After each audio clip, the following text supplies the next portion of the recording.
Oke, Bismillah. Assalamualaikum warahmatullahi wabarakatuh. Bismillahirrahmanirrahim. Alhamdulillahirabbil alamin. Wa bihi nasta'inu ala umurid dunya waddin. Allahumma sholli wa sallim wa barik ala habibina wa syafi'ina Sayyidina wa maulana Muhammadin wa ala alihi wa ashabihi wa man tabi'ahum bi ihsanin ila yaumiddin. Amma ba'du.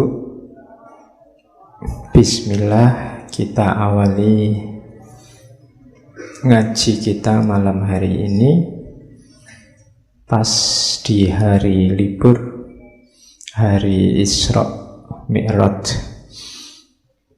Harusnya temanya Isra Mi'raj ya. Cuma ya enggak apa-apa, kita cari tema lain. Ya yang penting kita ambillah sedikit hikmahnya Isra Mi'raj dalam kehidupan kita. Sebenarnya ada banyak pelajaran yang bisa kita ambil dari peristiwa besar Isra Mi'raj itu. Ya selama ini kita menikmati Isra Mi'raj itu hanya sebagai hari libur. Banyak momen-momen penting yang kita nikmati hanya sekedar sebagai hari libur. Masih ada 1 Muharram, masih ada Maulud Nabi, Hari Raya Idul Fitri, Idul Adha. Kita temui momen-momen itu setiap tahun hanya sebagai libur. Termasuk Isra Mi'raj ini. Ya banyak kapan-kapan kita ngaji itu ya. Ibnu Arabi pernah nulis tentang Isra Mi'raj itu secara ruhaniyah. Beliau nulis kitab yang judulnya Al-Isra ila Maqamil Asra. Itu perjalanan rohaninya seorang sufi dengan benchmarknya peristiwa Isra Mi'raj. Dari Isra Mi'raj kita juga bisa belajar bagaimana akal itu sangat terbatas.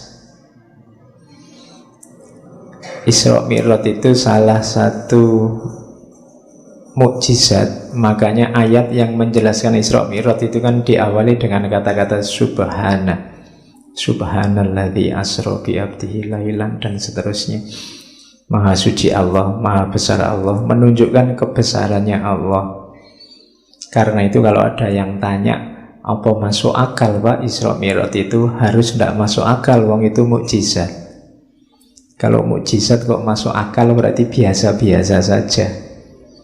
Dia memang harus luar biasa. Jangan-jangan itu rohani saja Pak, bukan jasmani. Kalau rohani saja tidak luar biasa. Kamu juga bisa membayangkan mimpi sampai di Masjidil Aqsa malam ini. Tapi karena ini peristiwa luar biasa, bisa dipastikan jasmaninya juga. Buktinya apa? Allah menyebut subhanalladzi asra bi abdihi.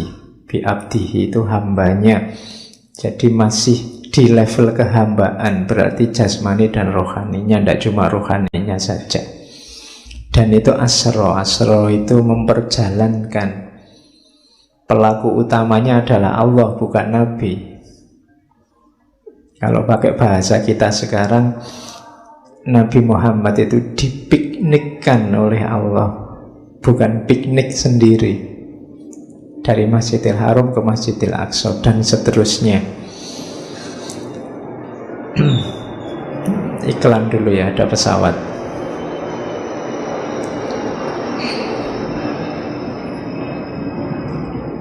Ya termasuk gimana level-level perjalanan rohani kita. Kalau di Isra Mi'raj kan ada cerita ketemu para nabi itu kan. Dan urut para nabi itu urut semacam perjalanan rohani.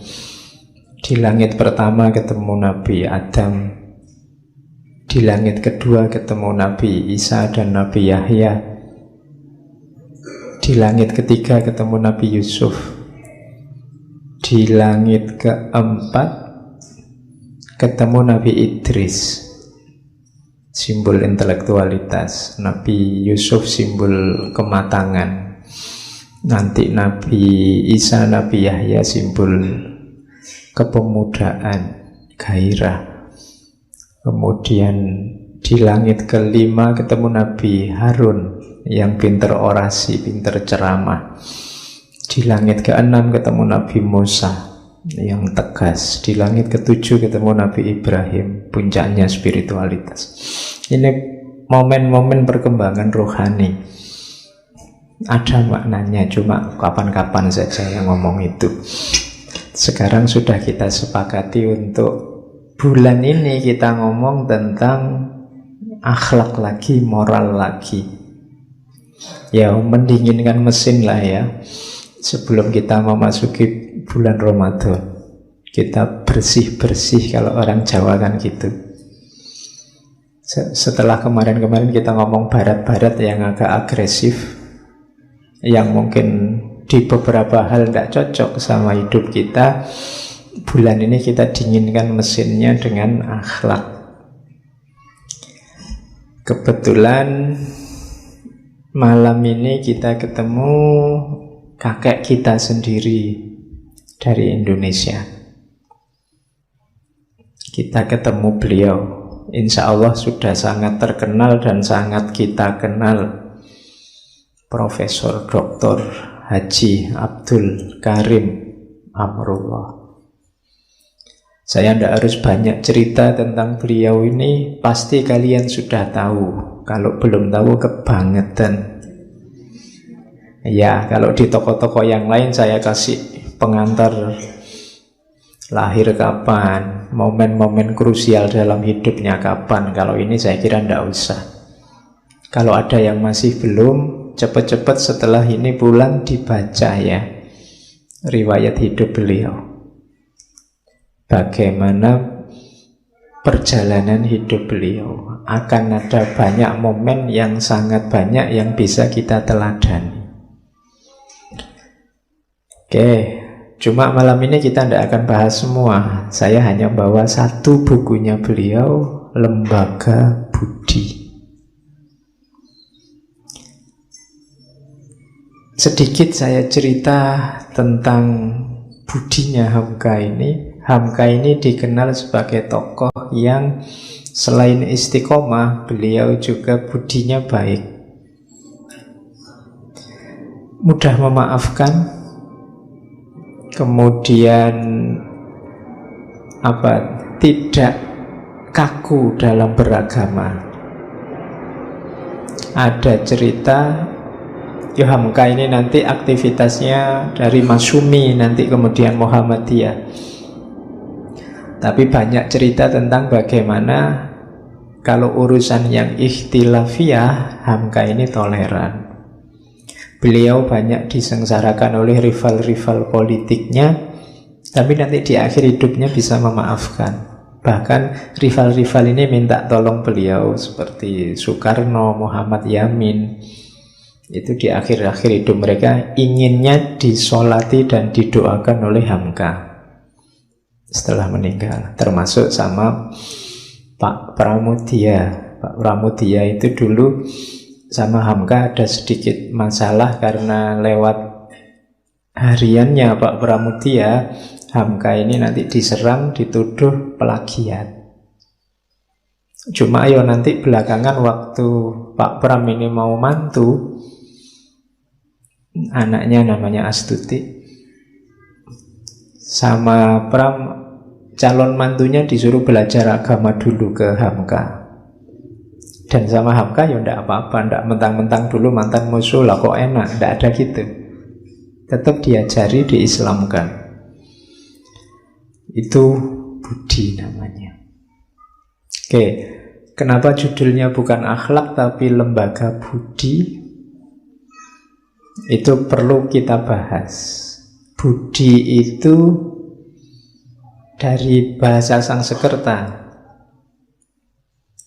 Ya, masih ingat kan Buddha itu mengalami pencerahan di bawah pohon Bodhi, masih satu akar kata.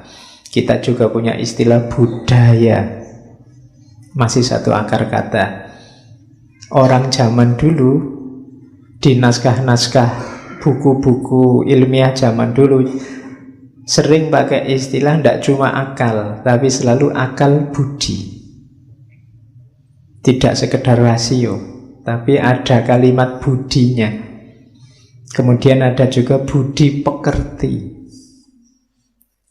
Itu kalian harus cari rahasianya. Jangan-jangan orang dulu lebih arif daripada kita dalam penggunaan istilah-istilah. Budi dari bahasa Sangsekerta kadang diartikan akal memang, tapi lebih dekat pada makna kesadaran atau akal yang sadar. Itu budi. Makanya ada budi pekerti, berarti tindakan yang dilandasi oleh kesadaran. Dan itu nanti hasilnya ya bermoral. Ada juga akal budi. Jadi akal yang dijalankan dengan penuh kesadaran, penuh pertanggungjawaban. Jadi di buku-buku filsafat zaman dulu itu juga pakai istilah akal budi, tidak cuma akal. Apalagi akalnya double, nanti lahirnya akal-akalan. Kalau sudah akal-akalan bukan akal lagi, ya. Makanya kita ada hutang budi. Tidak ada istilah hutang akal. Hutang budi itu berarti ada orang berbuat baik pada kita, kita merasa bertanggung jawab untuk balik melakukan perbuatan baik juga. Saya lupa itu pernah lihat film yang perbuatan baik di model kayak MLM. Model MLM itu kalau ada orang berbuat baik padamu sekali, kamu bertanggung jawab melakukan perbuatan baik 3 kali pada 3 orang. Nanti yang dapat perbuatan baikmu sekali ini juga dia bertanggung jawab cari downline untuk berbuat baik juga 3 kali ke bawah. Nanti terus gitu, nanti isinya banyak orang baik. Kalian boleh bikin jaringan MLM kebaikan, bukan MLM yang biasa-biasa itu. Itu kan inspiratif. Jadi kalau cuma yang baik-baik ya, bukan yang jelek-jelek. Nanti orang nyontekin kamu sekali, saya contekkan ke teman yang lain 3 kali, nah gitu. Ya, nanti kamu di-share video gitu-gitu sekali, tak share ke 3 teman yang lain, tidak begitu. Perbuatan baik ya, bukan share yang ceramah kebaikan itu. Karena kadang-kadang yang ceramah itu ya nyebeli juga. Oke, kita lihat bukunya Hamka, Lembaga Budi. Kalimat-kalimat kalau di bukunya Hamka itu enak dibaca, agak puitis karena beliau juga budayawan, ya sastrawan, ya ulama pastinya. Jadi enak dibaca, meskipun ada yang mengkritik, oh idealis sekali Pak. Loh ya, hidup itu memang harus diawali dari ideal-ideal. Kalau nggak diawali dari ideal-ideal, gimana hidup kita akan jadi baik dan berkembang ke arah yang lebih baik.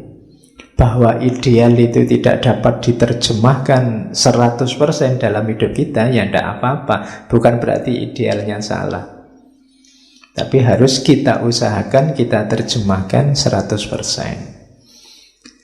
Termasuk buku Lembaga Budi ini.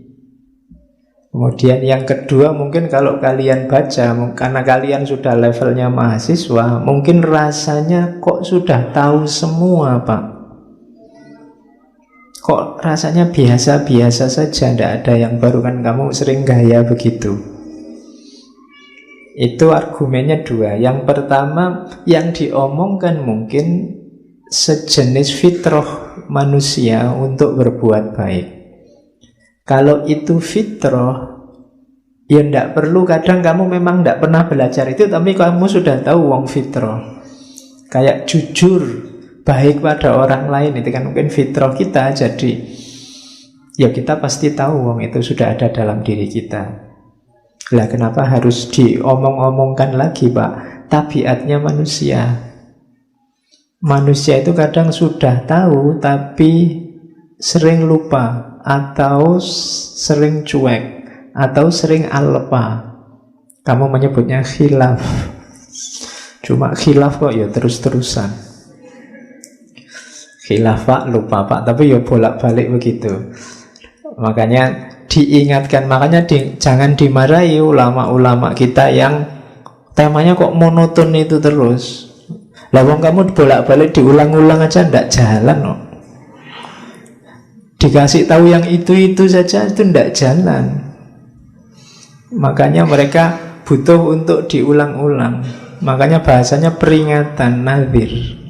Peringatan itu kan bukan sesuatu yang baru, memang kita diingatkan lagi. Jangan-jangan belum jalan. Nah, termasuk buku Lembaga Budi ini mungkin nanti isinya sangat banyak yang apa itu sudah tahu. Kan anak-anak muda kan sering dikasih tahu apa-apa wis tahu.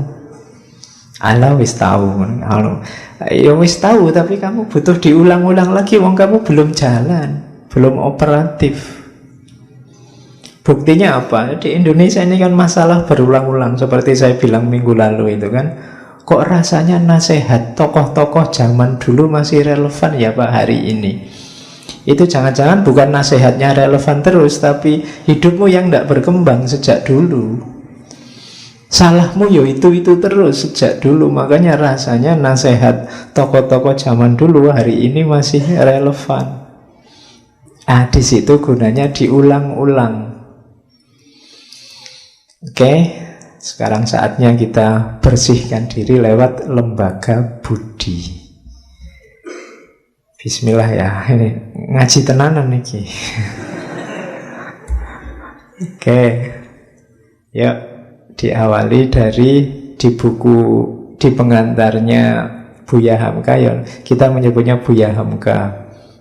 Buya itu sama ya dari bahasa Arab sih. Derivasinya kan banyak kata-kata Buya itu. Ada yang jadi abi, ada yang jadi abuya, ada yang jadi abah. Kalau di Jawa Timur itu kata dasarnya sama bapak. Cuma istilah Buya kalau di Sumatera Barat, di Minangkabau itu untuk orang-orang terhormat, semacam kalau di Jawa kiai, ulama. Yes, kalau dari sisi bahasanya sebenarnya sama bapak. Hari ini kan banyak yang manggilnya abi, umi, akhi, ukhti. Ya, Yon jangan dimarah. Yo biasa aja sama kayak kalian manggil mas atau mbak. Cuma di situ pakai bahasa Arab, kalian pakai bahasa Jawa. Abang, none itu ya biasa. Nggak apa-apa wong panggilan. Nggak harus ribut lah untuk urusan-urusan kecil. Kecuali kalau ada ideologi-ideologi yang perlu dikritisi di balik itu baru kita diskusikan. Tapi kalau sekedar panggilan kan apa-apa. Siapa tahu dengan manggil ukhti lebih mesra. Ya, kalau manggil mbak kok rasanya non formal, tapi kalau kaifa ukhti itu kan lebih ya, lebih rasanya lebih solihah gitu. Oke. Nah, iya toh. Oke, di bagian awal ya itu pasti bahwa Rasulullah itu tugas utamanya adalah akhlak. Itu kan hadis, innama bu'istu li utammima makarimal akhlak. Jadi akhlak ini, budi ini tugas utamanya Rasulullah. Maka siapapun yang ingin mensukseskan dakwah perjuangannya Rasulullah, jadikan akhlak sebagai pedoman. Oke. Jadi diingat-ingat ini ya, hari ini parameternya, ayo kita geser sedikit keislaman kita. Parameter pertamanya akhlak.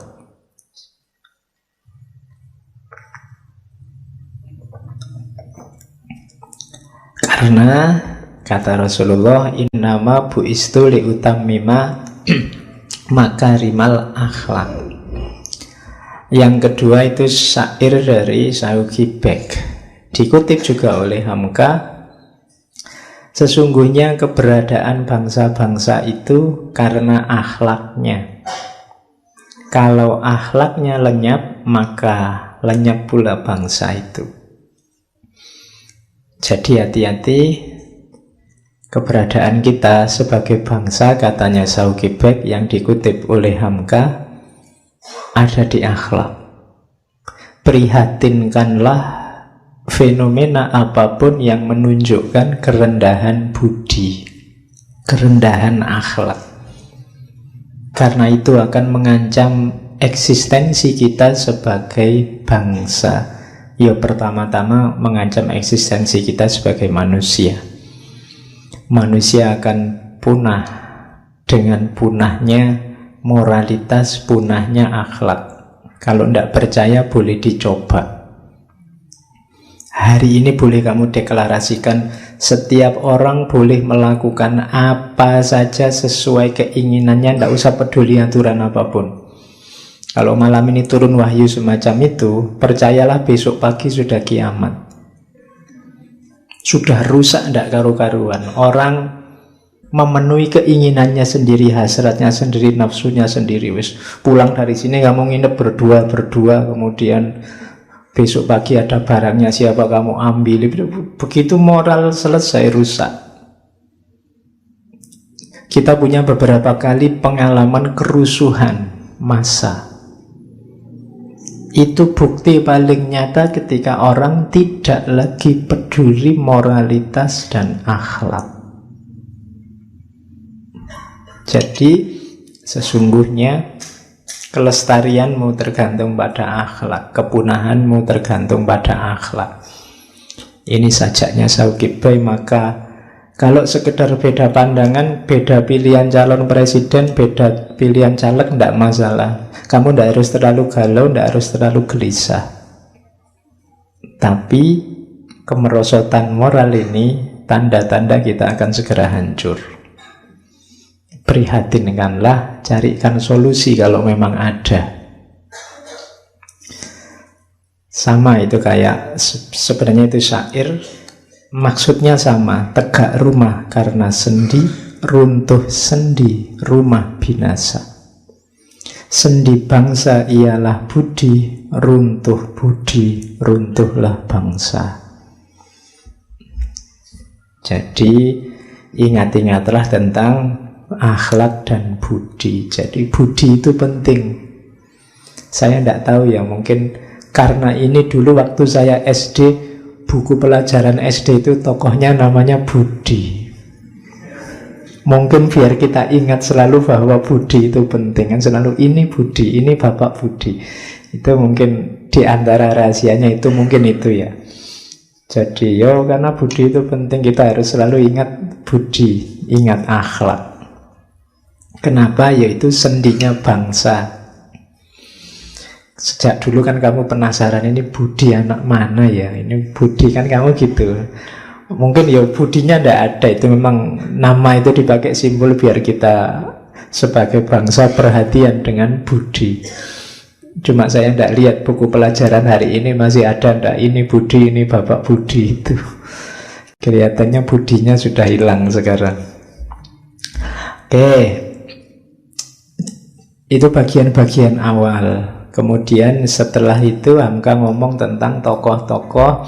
Ada Ibnu Miskawai, ada tokoh-tokoh yang lain. Saya ambil satu saja biar tidak terlalu bertele-tele. Ada penyakit-penyakit budi dari Muhyiddin Syekhul Akbar Ibnu Arabi. Ini yang saya sebut, kalian mungkin sudah tahu. Ini pengingat saja, jangan-jangan dalam dirimu masih ada ini. Kalau Nabi Muhammad sih aman. Nabi Muhammad itu kalau dalam sirah itu 3 kali beliau dibersihkan dari penyakit-penyakit ini. Pertama waktu kecil, kedua sebelum menerima wahyu, ketiga sebelum Isra Mi'raj. Didatangi malaikat, dibersihkan batinnya. Nah, kalau kita harus membersihkan sendiri. Perhatikan jangan sampai ini mengotori batinmu. Inilah yang katanya Ghazali membuat batinmu gelap. Yang pertama fujur. Fujur itu tenggelam dalam syahwat, hawa nafsu.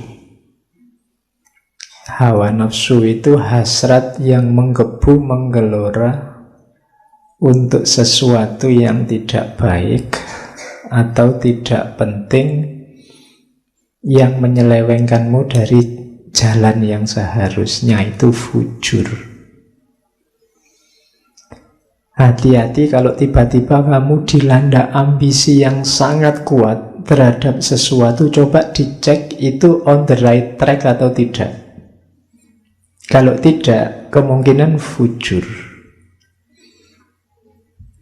Pingin lulus cepat dengan nilai cum laude, dengan waktu tercepat, apapun caranya boleh.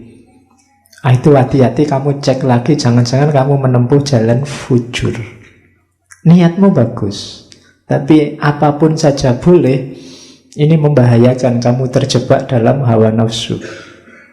Pingin menang dalam pilihan biar besok nyaleknya sukses, tidak apa-apa.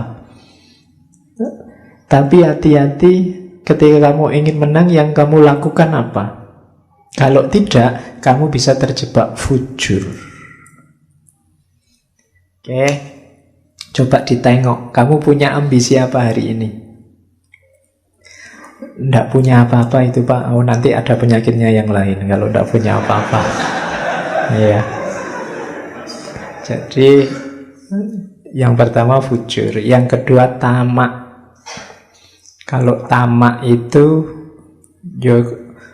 perkembangan dari fujur tadi, menginginkan sesuatu yang tidak seharusnya diinginkan.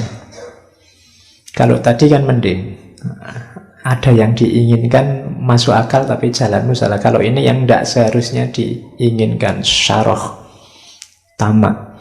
Yang ketiga, ini mungkin beberapa di antara kita sering terjebak di sini, tabazzul, katanya Ibnu Arabi, yang dikutip oleh Hamka. Tabazzul itu tidak punya harga diri. Cirinya biasanya suka berteman dengan orang yang moralnya rendah, sehingga dia sendiri ikut rendah. Itu tabazzul. Ya kamu, kalau tadi kan nengok ke dalam, kalau ini coba kamu nengok keluar. Siapa saja yang ada di sekelilingmu? Karakter orang seperti apa di kiri kananmu? Yang di dalam ada fujur, ada syarah. Yang di luar jangan-jangan ada tabazzul tadi. Kalau ini syafah. Syafah itu mudah tersinggung, mudah marah, mudah mencaci. Hari ini syafah ini kelihatan mungkin tidak dari mulutmu, tapi dari postingan-postinganmu, update statusmu.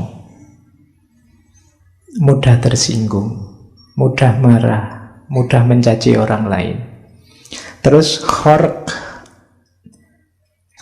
ini menganggap dia sangat penting. Dunia itu pusatnya ada dalam diriku. Semua orang harus manut aku. Itu khorq. Pokoknya akulah yang paling utama, akulah yang paling penting. Selalu yang dipikirkan kepentingannya sendiri. Pak, mbok ngajinya itu malam minggu gitu loh Pak. Kok malam minggu? Kan pas saya libur. Lihat kamu. Ya kan?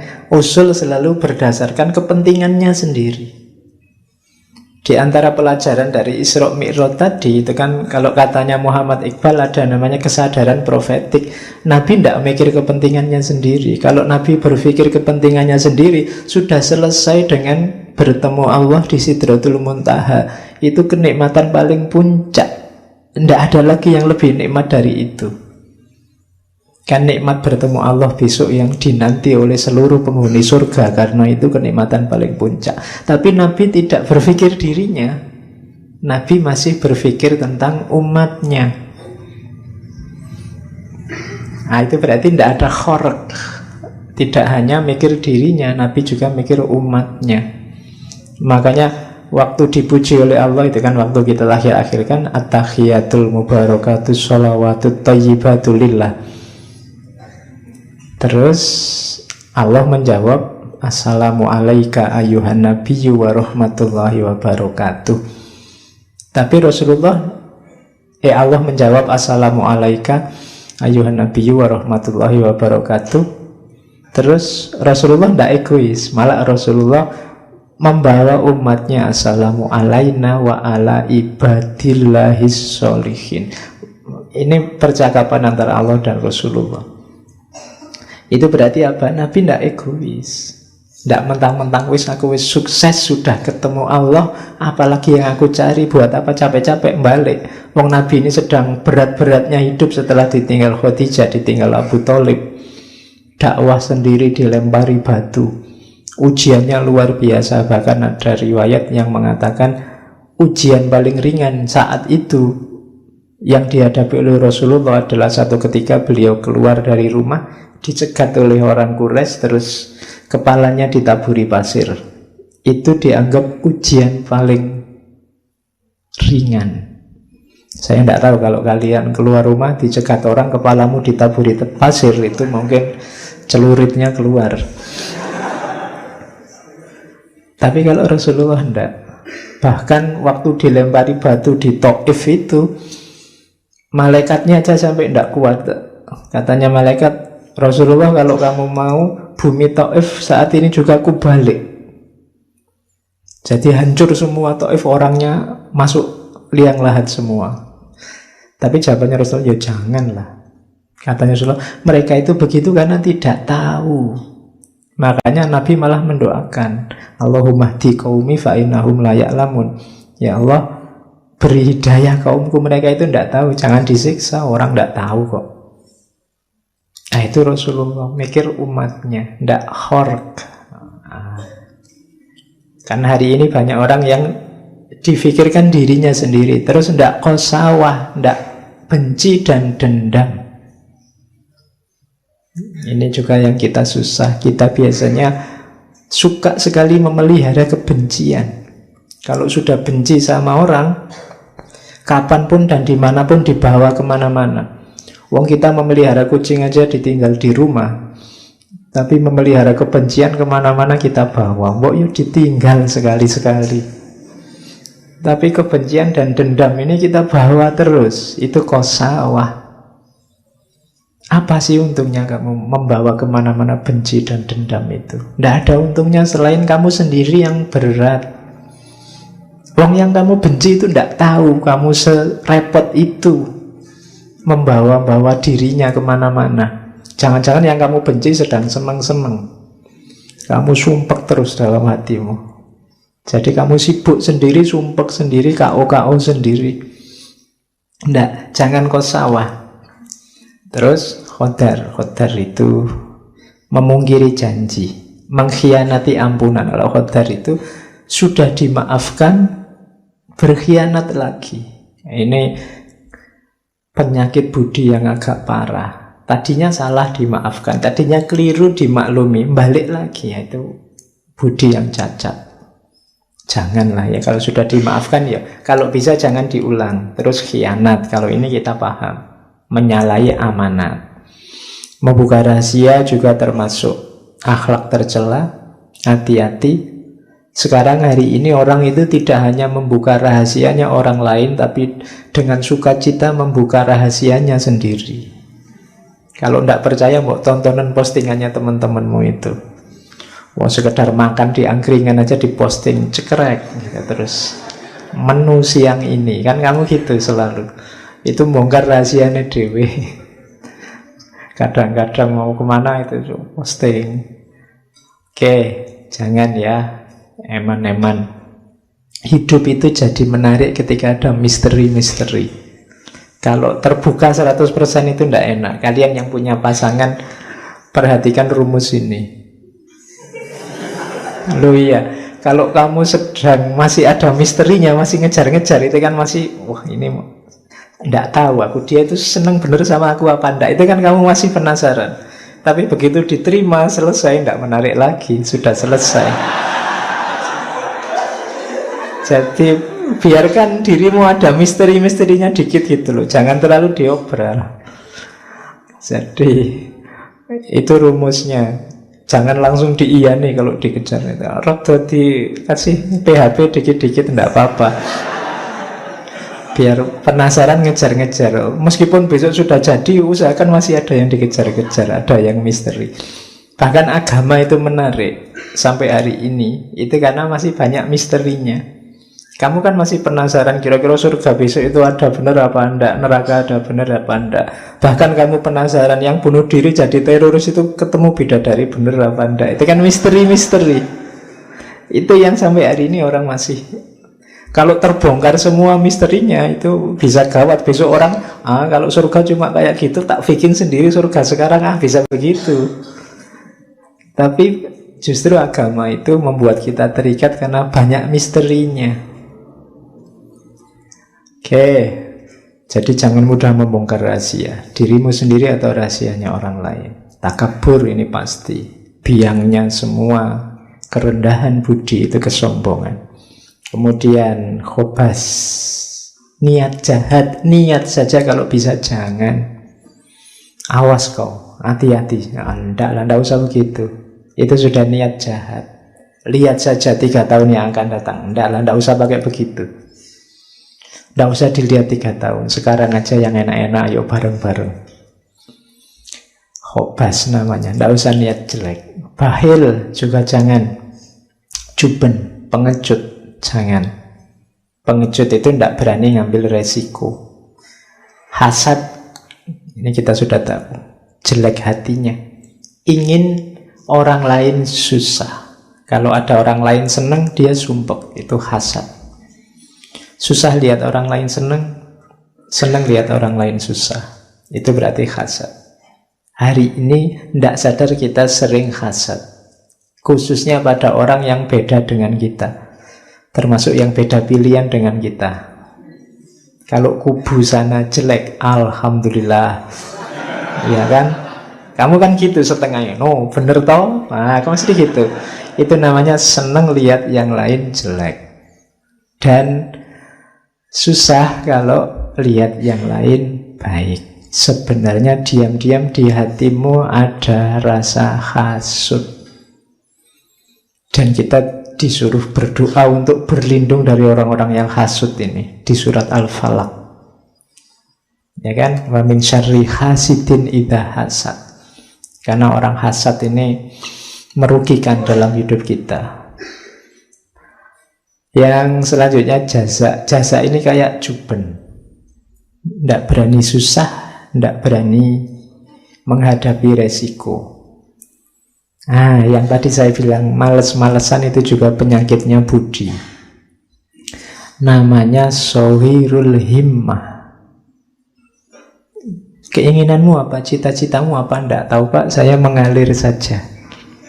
Ini penyakit budi juga. Kamu harus tahu, hidup itu dalam kuasamu. Jangan mengalir saja. Arahkan ke yang baik-baik sesuai yang kamu tahu. Lakukan yang bagus-bagus sesuai keinginanmu. Jangan sohirul himmah. Harus punya target. Syukur-syukur lengkap. Jangka pendek saya ingin ini, jangka panjang saya ingin itu, jangka menengah saya ingin ini. Itu lebih bagus. Ada himmah. Untuk urusan agama Pak, saya ingin 5 tahun ke depan saya sudah bisa rajin sholat tahajud, hafal surat Yasin bisa. Itu namanya target. Kalau untuk urusan studi saya ingin 2 tahun lagi lulus, karena kalau enggak mesti DO. Terus untuk caranya begitu. Jangan sohirul himmah, ndak punya karep. Kelemahannya anak muda hari ini banyak yang ndak jelas. Cita-citanya apa, keinginannya apa. Dan yang terakhir al-jaur. Kalau ini berlebihan, ya baik sih, cuma apa-apa itu ada kadarnya. Harus tahu takarannya. Jangan over. Semua yang over itu jelek. Termasuk kebaikan. Ada beberapa kebaikan yang kalau over ya jelek. Islam itu suka keseimbangan. Nabi Muhammad itu mengkritisi kalau ada sahabatnya yang sholat terus, ibadah terus, itu dimarahi sama Nabi. Yo sholat, yo istrimu diopeni, ya kerja. Jadi imbang antara dunia akhirat. Keseimbangan ini menunjukkan bahwa kita jangan berlebihan. Akhirat ya, dunia ya. Oke, jadi ini penyakit-penyakit budi menurut Ibnu Arabi yang dikutip oleh Hamka. Jadi cara paling gampang untuk belajar budi ya cari penyakitnya. Yang tidak ada ini berarti insya Allah masih tergolong baik. Kan gitu. Oke, terus.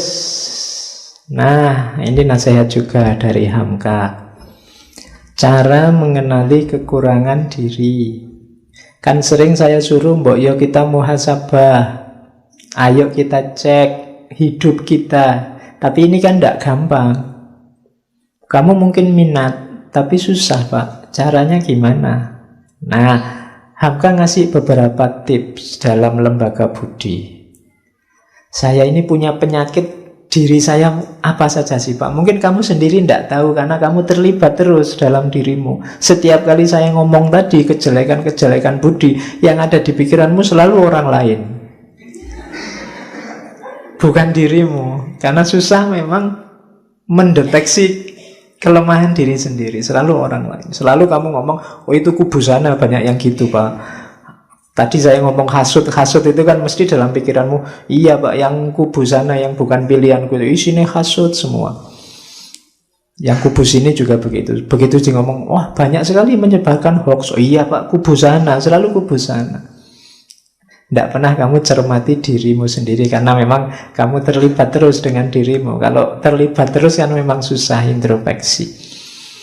Maka Hamka ngasih beberapa tips. Yang pertama katanya Hamka, ada jalan mudah. Cari guru yang wawasannya luas dan memang mengerti tentang akhlak, tentang cacat-cacat yang tersembunyi. Jadi cari guru yang bisa dipercaya. Ini lebih mudah. Dalam dunia tasawuf itu, dunia tarekat itu, bahkan seorang murid kalau ingin diperbaiki oleh gurunya, pasrah saja 100% pada gurumu. Kadang-kadang gurunya menyuruh aneh-aneh. Kita tidak paham karena ini kok disuruh gini toh ya, tujuannya apa. Tapi gurumu lebih ngerti. Kalau di tarekat disuruh pasrah saja, guru lebih tahu perkembangan mentalmu, perkembangan rohanimu. Kadang-kadang saya beberapa kali mengalami datangnya pakai kendaraan sama guru tarekat ini, sudah kamu pulangnya jalan kaki aja, padahal itu mungkin puluhan kilo. Itu kan kelihatan tidak masuk akal, apa sih gunanya ini. Tapi ada gunanya pasti. Mungkin untuk membunuh egomu, membunuh ketergantunganmu pada dunia, macam-macam. Gurumu yang mengerti. Guru rohani itu kayak dokter kalau dunia jasmani. Kamu kan tidak paham itu, dokter ini kok obat diminum sehari 3 kali, mbak wis diminum 10 kali kan cepet sembuh misalnya. Lo yang ngerti dokternya.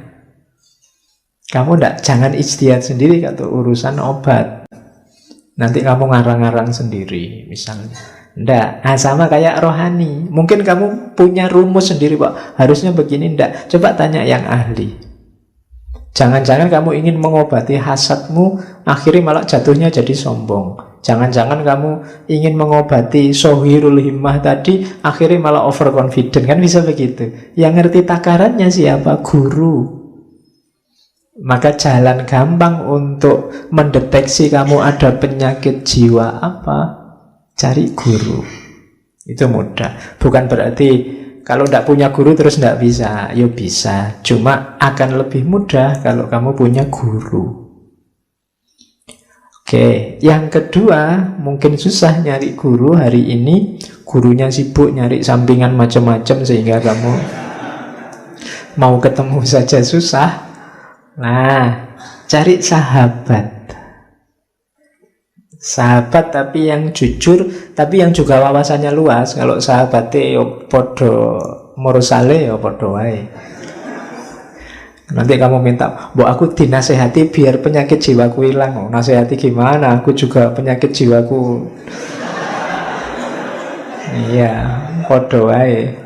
Yo silahkan bertangis-tangisan dalam cari sahabat yang wawasannya luas. Jadi kalau ada teman kok kelihatannya ini lebih mantap, lebih stabil menguasai mentalitas rohaninya, kamu dekati, jadikan sahabat. Siapa tahu membantu perkembangan rohanimu. Misalnya ada teman, aku suka loh temanku ini jujur sekali, dekati dia, belajar kejujuran dari dia, mungkin bisa mengobati penyakit khianatmu. Temanku ini tulus sekali ya, kamu dekati saja jadi teman, mungkin bisa ngasih tips padamu gimana biar kamu tidak hasut. Caranya begitu. Cari sahabat, cari teman yang berpandangan luas sesuai kebutuhanmu. Yaitu kalau kalimatnya Hamka juga yang beragama, serius sama agamanya. Biasanya lebih mudah dipercaya. Sahabat tidak punya, guru tidak punya. Ada tips lagi. Dengarkan musuhmu. Ini agak unik. Musuh itu biasanya yang bisa cepat menemukan jelekmu di mana. Iya, musuh itu kan selalu nyari jelekmu ada di mana. Berarti gampang. Kalau kamu ingin saya itu jeleknya di mana, kok enggak tahu, cari musuhmu. Aku itu salah apa padamu? Nah, dengarkan jawabannya. Iya. Oh, berarti salahku di situ. Nah, diperbaiki. Emangnya kamu ku buat sakit apa? Oh, terus dia jawab kan meskipun sambil maki-maki. Dengarkan saja. Oh iya, berarti aku lemah di situ. Itu cara lain sebenarnya. Jadi cari musuh. Yo meskipun kalau merasa tidak punya musuh, yo jangan bikin-bikin musuh. Nanti kamu tidak punya musuh, nanti bikin-bikin musuh. Nggak. Kalau kebetulan ada orang yang tidak suka sama kamu, yang benci sama kamu, ayo kamu manfaatkan kebenciannya untuk kebaikanmu. Nah, kan enak ini kan. Selama ini kan kebencian kamu lawan dengan kebencian, sehingga yang kamu dapat hanya rasa dendam tadi. Nah, sekarang ada orang benci sama kamu, biarkan dia ngomong banyak. Maki-makilah aku, bongkarlah semua kejelekanku, silahkan aku tunggu. Alhamdulillah aku bisa muhasabah, tidak capek-capek. Oh, berarti kelemahanku selama ini itu. Oh, berarti orang sakit hati kalau saya kayak gini itu. Itu kan muhasabah namanya. Kamu sendirian tidak ngerti. Makanya kalau kamu punya akun medsos, ada orang maki-maki, ada orang benci, loh, alhamdulillah ada orang ngasih pelajaran gratis. Ah, berarti kelemahanku di situ. Ini belajar ini aku. Oke, jadi ambil faedah dari musuh. Terus yang keempat, ya belajar dari pengalaman orang lain. Kalau ini membaca realitas. Oh, seperti itu ya jeleknya hasut itu. Berarti aku jangan begitu. Oh, seperti itu ya rusaknya kalau orang saling membenci itu. Berarti aku jangan begitu. Nah, itu cara mengenali kekurangan diri. Jangan masuk ke lubang yang sama yang sudah dimasuki orang lain dan celaka. Kenapa kita bolak-balik mengulang kesalahan yang sama? Karena kita tidak belajar. Pak, yang dilarang kan kita melakukan kesalahan yang sama. Kalau kesalahan orang kan tidak, sama saja. Jadi kalau meskipun itu orang lain yang celaka, ya kamu jangan ngulang itu. Kan saya belum, Pak. Kan dia yang celaka, ya tidak begitu. Kan yang disebut rugi itu kan orang yang mengulang kesalahan yang sama. Ini kan saya baru kesalahan pertama, Pak. Ya tidak begitu. Kalau orang lain salah dan celaka dengan itu, masa kamu juga mau ikut celaka? Jadi belajar. Sangat banyak pelajaran sebenarnya kalau kita membuka mata, buka telinga. Hanya saja mungkin kita tidak peka, atau tadi batin kita agak gelap sehingga tidak bisa membaca lebih jernih pengalaman-pengalamannya orang lain. Jadi ada 4 jalan kalau ingin meningkatkan kualitas hidup kita, mengenali kekurangan kita. Bisa cari guru, bisa cari sahabat, bisa memperhatikan musuh kita. Atau yang terakhir, perhatikan pengalaman orang lain. Makanya setiap detik hidup kita itu pelajaran demi pelajaran. Tidak ada yang tidak pelajaran. Untuk hidup kita biar lebih baik. Oke. Terus, setelah ini terus di buku Lembaga Budi itu tentang kebaikan-kebaikan budi-budi beberapa profesi. Kalau ini saya ndak harus menjelaskan panjang lebar ya. Kalian pasti sudah familiar dengan penjelasan-penjelasan ini.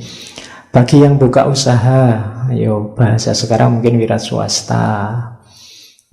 Ingin kalian jadi majikan sendiri, buka usaha apa, perhatikan budi ini. Jadi moral itu selain demi kualitas usahamu juga kalau dalam agama ada namanya barokah. Jadi mungkin untungnya secara kuantitas jadi kecil, tapi barokah. Untungnya kecil, manfaatnya lebih besar daripada kuantitasnya. Yang kamu rasakan dalam hidupmu atau dalam hidupnya orang lain, itu namanya barokah. Di antara jalannya agar usahamu barokah, penuhi budi-budi ini, akhlak-akhlak ini kalau menurut Hamka. Yang pertama ilmu, itu pasti ya. Kalau tidak ada ilmu ya tidak mungkin kamu buka usaha, jangan nekat. Tidak ngerti ilmunya. Kalau main komputer, main HP tidak bisa, ya jangan buka usaha reparasi handphone. Itu namanya bunuh diri. Ya, jadi harus tahu ilmunya. Yang kedua percaya diri, pasti ya. Harus pede. Kalau masih ragu-ragu, dimantapkan lagi niatnya dan kepercayaan dirinya. Yang ketiga niat, kemauan. Yang keempat manajemen waktunya diperbagus. Yang kelima fokus. Kenapa banyak usahamu yang mungkin di antara kalian sekali dua kali pernah bikin usaha apa, biasanya tidak fokus, manajemen waktunya tidak bagus. Kemudian yang selanjutnya jujur, itu pasti ya, dan amanat, menjaga kualitas, memahami keinginan orang banyak, ngerti yang diinginkan pasar. Promosi juga tidak usah ragu-ragu dan pintar melayani. Jadi ini untuk orang-orang yang ingin buka usaha, yaitu penjelasan tiap subnya banyak, silahkan dibaca sendiri. Bukunya kelihatannya bisa kamu di Google Book juga ada, beli tapi ya. Iya loh, kamu goleknya gratis terus. Kayak gini mungkin kamu lumayan, tidak usah baca bukunya Pak, dengerin ngaji ini selesai. Ya, dibacalah demi tadi barokahnya ilmu. Oke, kalau memang ingin serius mengkaji ini ya dikaji, dicari bukunya, ya pinjam-pinjam di perpus, kelihatannya juga banyak. Terus kalau pedagang ini jangan spekulasi. Spekulasi itu ya kayak kamu borong semua terus kamu timbun, besok kalau sudah barang langka kamu keluarkan sehingga harganya mahal, itu tercela. Jangan bersentuhan dengan uang palsu. Yang palsu-palsu tidak terpuji di ranah apapun. Uangnya palsu, barangnya palsu, orangnya palsu. Itu pasti tidak barokah. Jalur yang jelek, mungkin kamu dapat sesuatu kan. Kamu sering kadang-kadang ditelepon orang nipu, WA-mu dibajak untuk nipu, itu kan kita sumpek dengan itu. Orang yang melakukan penipuan merasa asing, penting untuk duit, beres.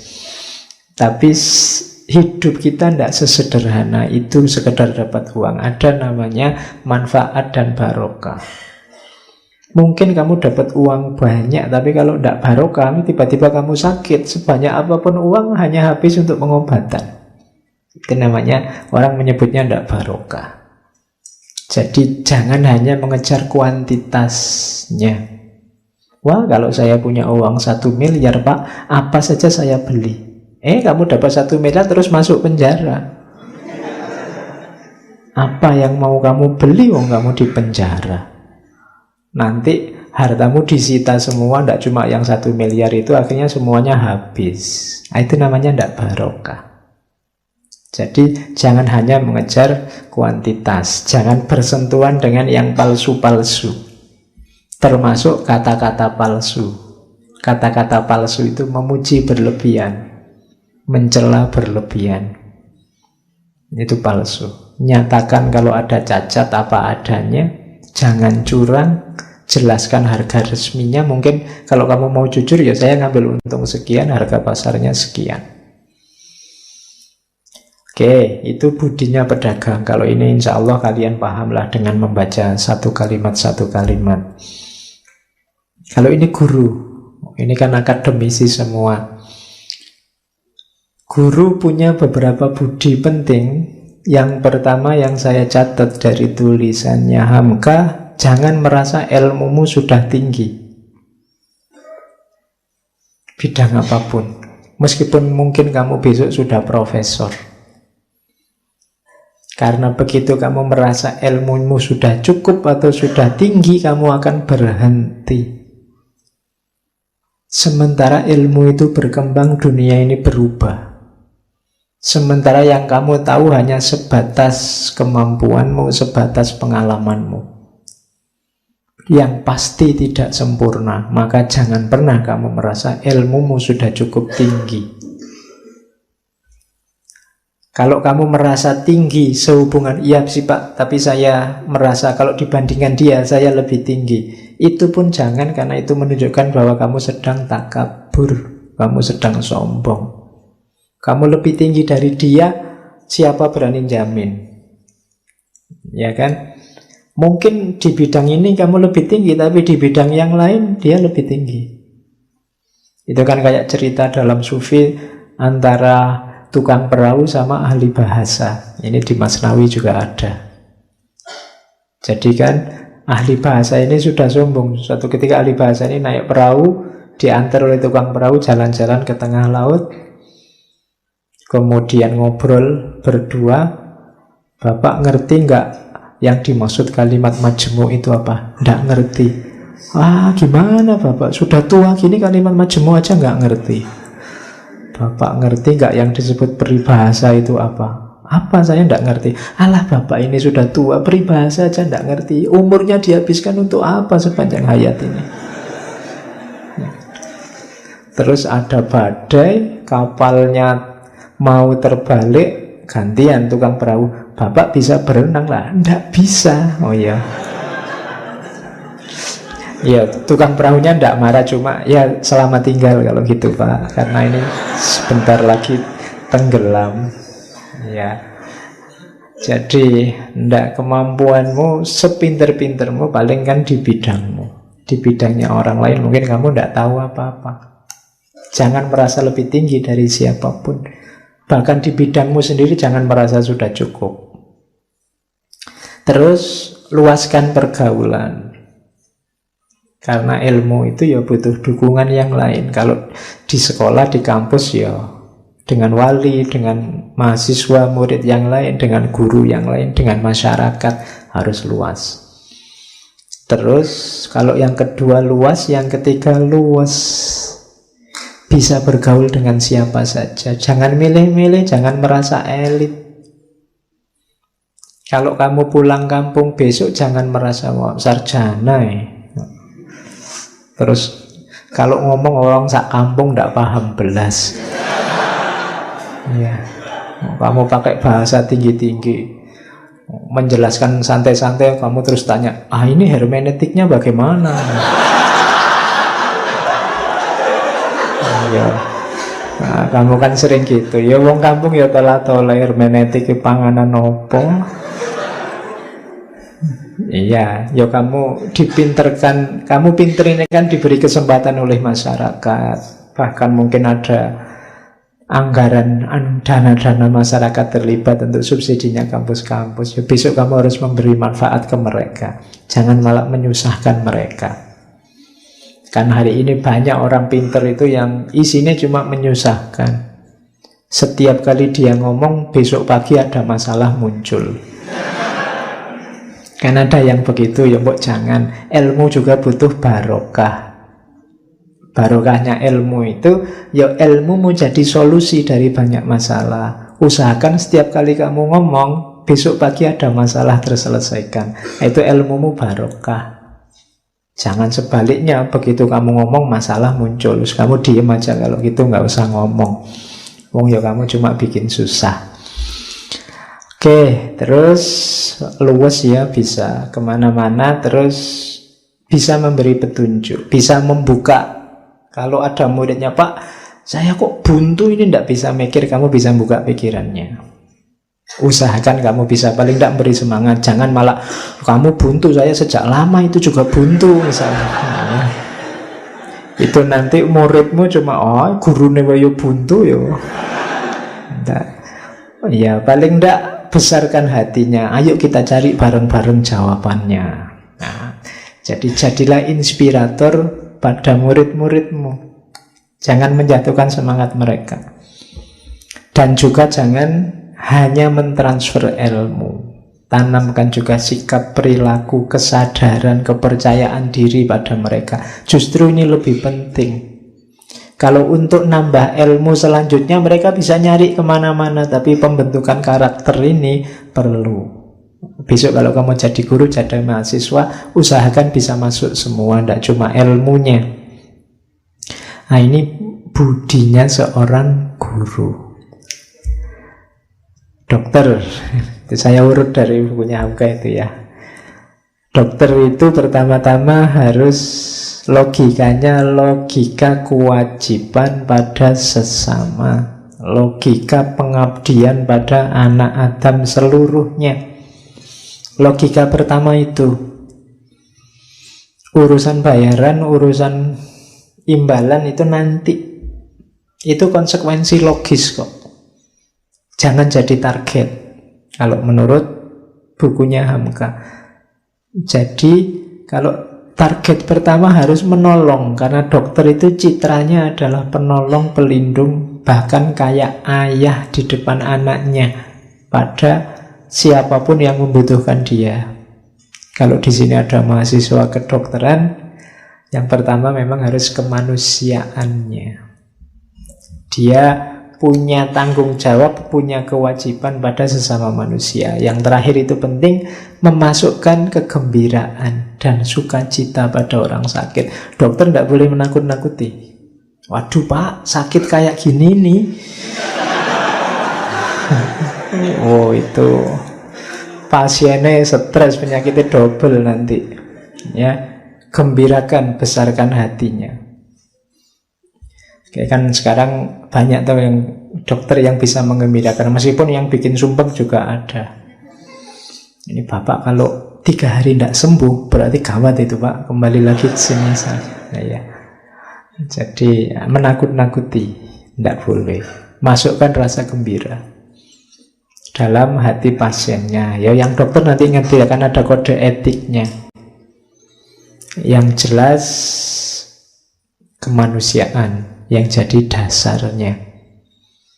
Ya kalau di Indonesia mungkin dokternya baik-baik. Kalau di film India itu banyak yang dokternya beli di film tapi tidak tahu aslinya. Mungkin ya ndak ya, ndak beda.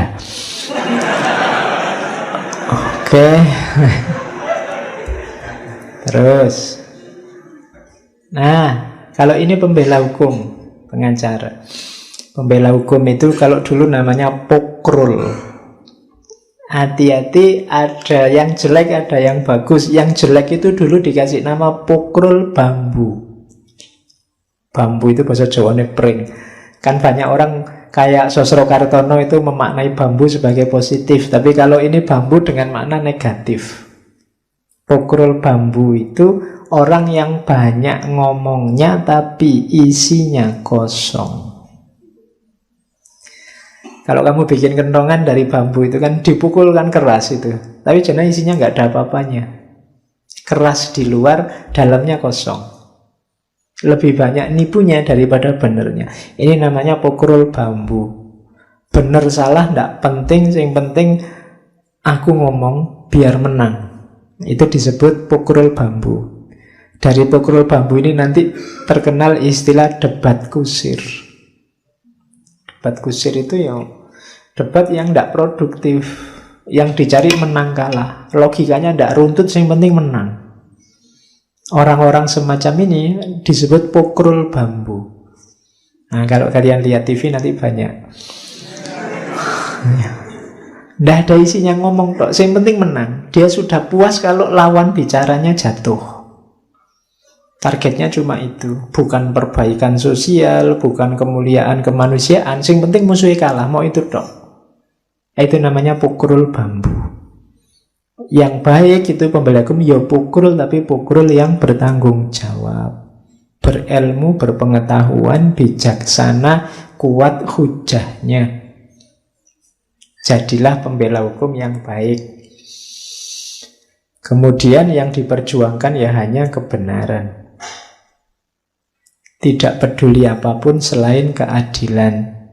Mungkin dapat tugas membela yang salah, ya dibela agar yang salah ini seandainya dapat hukuman sesuai dengan kesalahannya. Bukan jadi sasaran balas dendam yang berlebihan. Bukan kok terus yang salah gimana caranya jadi benar. Itu namanya pembela hukum yang baik. Jadi pokrul yang luas pengalaman, pengetahuan, kalau ngomong juga baik dan argumentasinya juga baik. Nah, ada quote dari Hamka, seorang guru mendidik muridnya, walaupun murid itu nakal. Seorang pembela membela pesakitan, walaupun yang dibela bersalah. Seorang dokter mengobati pasiennya walaupun pasien itu tidak bisa membayar. Karena kenakalan murid, kesalahan, pesakitan, ketidakmampuan pasien itu tantangan-tantangan bagi guru, bagi pembela, bagi dokter. Bukan sesuatu yang harus dihindari. Kalau dia menghindar murid yang nakal, bukan guru yang sejati. Yang dicari yang baik-baik saja, ya wis apik. Mesti aja hasilnya apik. Yang luar biasa itu yang semula nakal tapi terus jadi bagus. Ini guru yang luar biasa. Pembela juga begitu. Pesakitan yang orang sudah marah mungkin digantung saja, dibakar saja, tapi dia bisa membela dan dihukum sesuai kadar kesalahannya, itu pembela yang bagus. Dokter yang mengobati yang tidak bisa membayar, tidak apa-apa. Yang pertama-tama kemanusiaannya. Urusan bayar nanti kita cari bareng-bareng. Ini dokter yang baik. Kalau versinya Hamka. Pak, kok ya relevan Pak sama hari ini? Itu Hamka kan ngomongnya dulu. Hamka itu lahir 1908, meninggalnya 1981. Kok masih cocok Pak? Ya berarti memang jangan-jangan situasinya tidak berubah sejak dulu. Oke, pengarang. Hari ini kan banyak pengarang ya. Kalian kan beberapa kan juga nulis-nulis buku. Perhatikan pengarang itu karakter-karakter ini. Yang pertama harus luas pengetahuannya tentang bahasa bangsanya. Kalau kalian berarti bahasa Indonesianya harus bagus. Makanya Hamka itu kan tulisannya enak, karena pinter dalam bahasa Indonesia. Hari ini kan kalian banyak dituntut pinter bahasa asing, padahal bahasa Indonesianya belum pinter juga. Akhirnya bahasa asingnya nggak terlalu bagus, bahasa Indonesianya apalagi. Padahal katanya Hamka, bahasa bangsamu itu nomor satu kan. Lebih dulu kamu harus pinter nulis bahasa Indonesia. Kalau bahasa Inggris ya kejarlah itu kalau mampu, kalau tidak bisa ada Google Translate, nggak usah khawatir.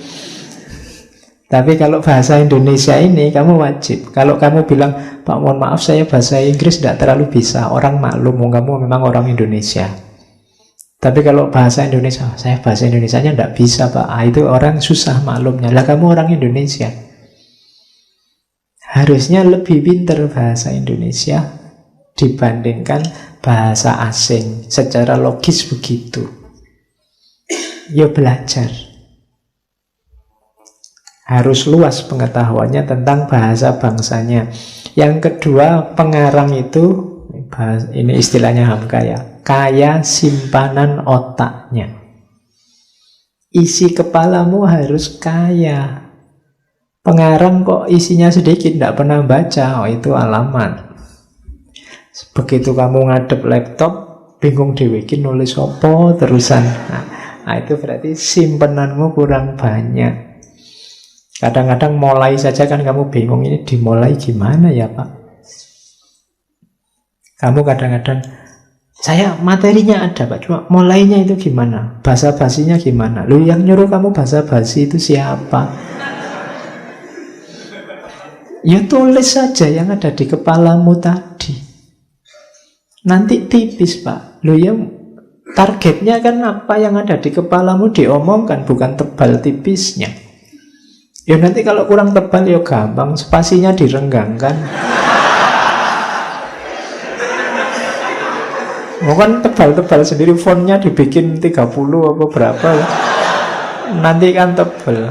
Sering mahasiswa kan begitu, kalau disuruh bikin makalah susah Pak bikin tebal. Jadi poinnya kan yang penting kena, bukan tebal tipisnya. Nah, itu nanti tergantung pada simpanan otakmu kaya apa tidak. Lidahnya fasih, itu berarti pinter, punya gaya bahasa, dibaca jadi enak. Kalau ngomong jelas, punya gaya sendiri. Kemudian kayak tadi ya, mahir mengungkapkan kesedihan atau kegembiraannya. Penulis yang bagus itu, yang baca itu ngerti, ini konotasinya sedih, ini konotasinya senang. Itu bisa. Kadang-kadang kan orang tidak ngerti, ini harus dibaca sambil semangat, meskipun tidak ada perintah dalam tanda kurung, baca dengan semangat. Nanti orang bisa langsung paham, ini kamu jadi bersemangat begitu membaca. Itu pengarang yang bagus.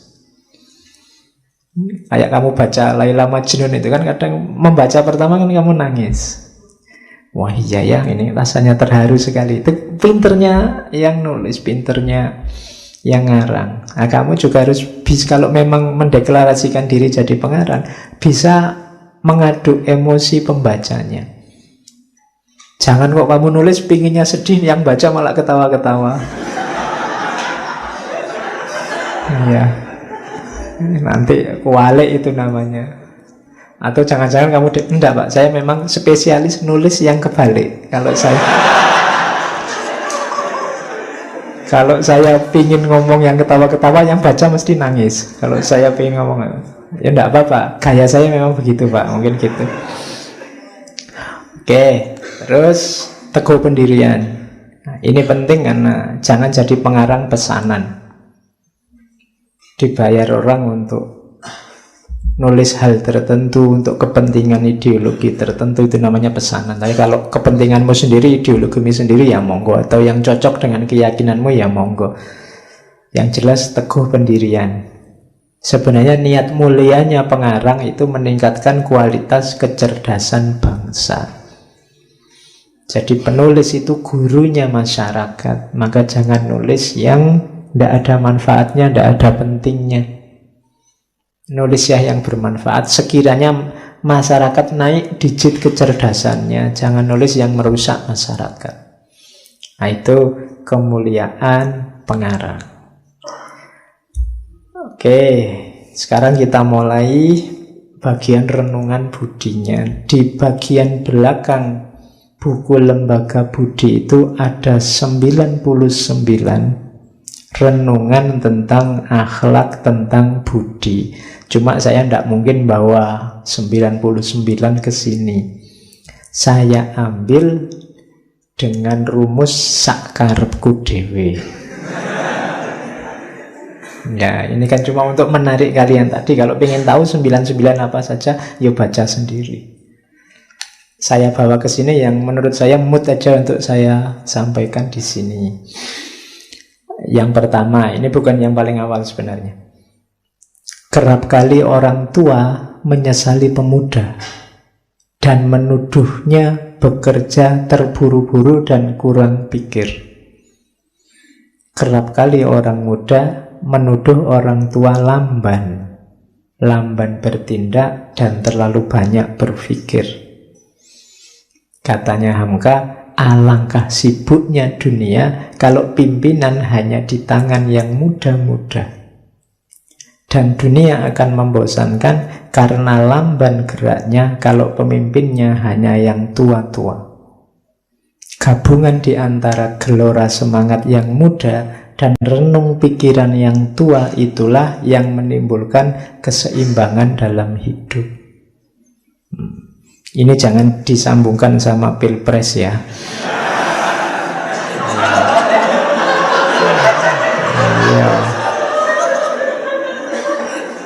Iya, itu sudah saya tebak. Kamu mesti menyambungkannya sama pilpres. Iya. Jadi ini sebenarnya Mangga mau ngomong, hidup itu ya ada, kalau bahasa anak sekarang, ada ngegasnya, ada ngeremnya.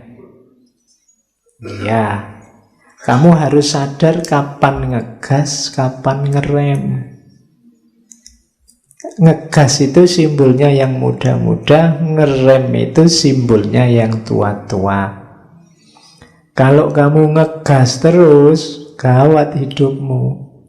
Nanti ada apa-apa kamu tidak ngatasi, terus tabrakan. Atau yang penting-penting kelewatan. Kalau kamu ngerem terus, lah kapan maju nih? Kan gitu. Hidup ini ya perlu maju, tapi ya tidak gas terus-terusan. Kolo-kolo ya ngerem. Ngerem itu gunanya apa? Merenung, introspeksi. Apa ya sudah benar yang tak jalanin ini? Oh, masih benar, jalan lagi. Sampai beberapa waktu dicek lagi, direm lagi, dievaluasi lagi. Jangan evaluasi terus, nanti tidak maju-maju. Nanti kamu punya organisasi, kita rapat ya tiap siang. Gawenane rapat, terus kerjane kapan? Nanti keputusan rapat siang ini adalah kita akan rapat lagi Jumat besoknya. Iya. Oh, keputusan rapat kok untuk rapat lagi gitu loh. Jadi, ya jangan ngerem terus lah. Kapan kerjanya, kapan jalannya. Ning ya jangan jalan terus. Kita butuh evaluasi, ngecek sudah sesuai jalurnya apa enggak. Jadi hidup ini kamu harus, meskipun kamu masih muda, ya tetap harus ada ngeremnya. Jangan mentang-mentang masih muda ngegas terus. Atau kalau ada yang sudah tua, ya jangan ngerem terus. Karena takut tabrakan saya pak, tak rem terus. Ya tidak maju-maju, kamu hanya di garasi saja. Tidak keluar rumah itu namanya. Ya keluarlah, majulah, cuma jangan asal maju. Nah, itu nasihat pertama dari renungan budinya Hamka. Jadi hidupmu begitu, makanya umat Islam itu dalam setahun disuruh ngegas, waktu Ramadan ngerem. Jangan digas terus, ayo kita evaluasi. Makanya ngaji ini ya Ramadan libur lah, tidak apa-apa, waktunya ngerem. Kalau digas terus, filsafatan terus, puyeng kamu. Ada ngeremnya. Atau filsafat kok barat terus, barat itu kan cenderungnya ngegas, gagasan-gagasannya progresif. Yo ganti sekali-sekali timur. Timur cenderungnya harmoni, cenderungnya agak ngerem. Yo barat, yo timur. Jangan timur terus, alam gaib terus, alam batin terus. Susah nanti kamu hidupnya. Tidak bisa tanding di dunia nyata. Tapi juga jangan barat terus, progres terus, nanti kamu kering hidupmu. Jadi ini sebenarnya pelajaran keseimbangan, bukan pelajaran pilpres. Ya, kamu kan sudah seneng, wah cocok jagoku pak, mesti ngono kamu. Iya, enggak. Oke, kan dua-duanya sudah kombinasi kalau menurut saya. Oke ya, pokoknya enggak usah dibawa ke sana.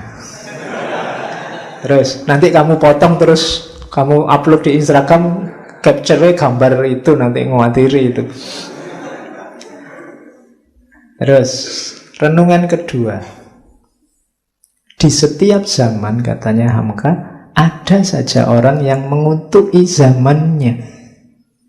Dia tidak puas dengan zamannya itu. Banyak kita dengar orang-orang tua mengutuk zamannya, lalu menghayalkan kembali ke zaman yang telah lampau atau bernostalgia. Setengah orang lagi dari kalangan yang muda-muda mengutuki zamannya pula, lalu menghayalkan zaman depan yang penuh harapan.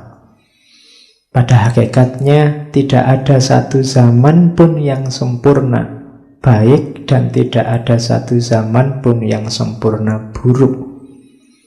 Tetapi yang terang ialah bahwa jarum zaman tidak dapat disurutkan lagi. Banyak orang yang hidup di masa lalu, ada orang yang hidupnya dalam mimpi masa depan. Kenapa dia tidak puas dengan zaman sekarang? Inginnya di masa lalu, padahal orang masa lalu juga tidak puas dengan zamannya itu. Mungkin besok di masa depan kita juga tidak puas dengan zaman kita yang akan datang. Manusia memang, kalau katanya Quran kan, punya tabiat pengeluh, khuliqa halu'a. Mengeluh terus, dikasih apapun ngeluh. Kenapa? Yang dilihat terlalu sisi jeleknya, tidak pernah bersyukur. Ingatlah bahwa, katanya Hamka, tidak ada zaman yang sempurna baik atau jelek total, itu tidak ada. Pasti ada baik-baiknya, ada juga jeleknya. Jagomu juga begitu, tidak ada yang sempurna. Zaman siapapun, boleh kamu sebut orde lama, orde baru, orde reformasi, presiden siapapun, tidak ada yang sempurna. Kalau kamu nyari yang sempurna, kamu hanya akan jadi pengeluh.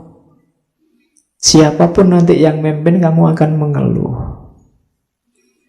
Jadi, jadikan yang kurang-kurang itu sebagai tantangan.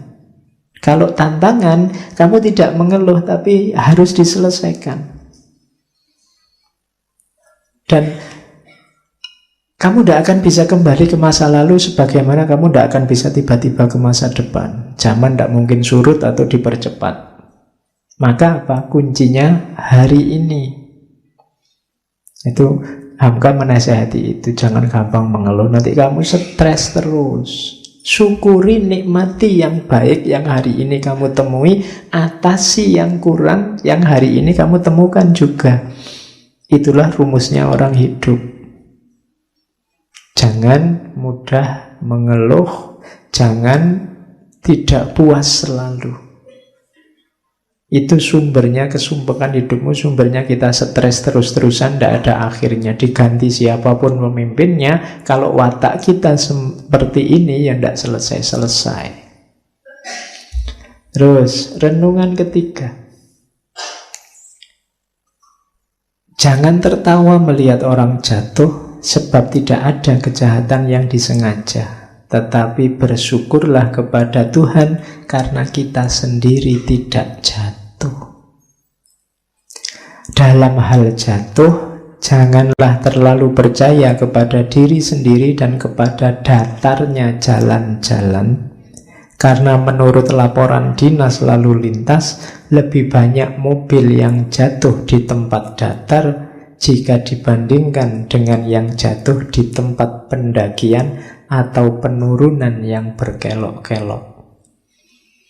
Kecelakaan itu justru banyak terjadi di jalan yang sepi, yang datar, yang lurus. Begitu jalan kelok-kelok, orang cenderung hati-hati. Ini nasihatnya Hamka apa?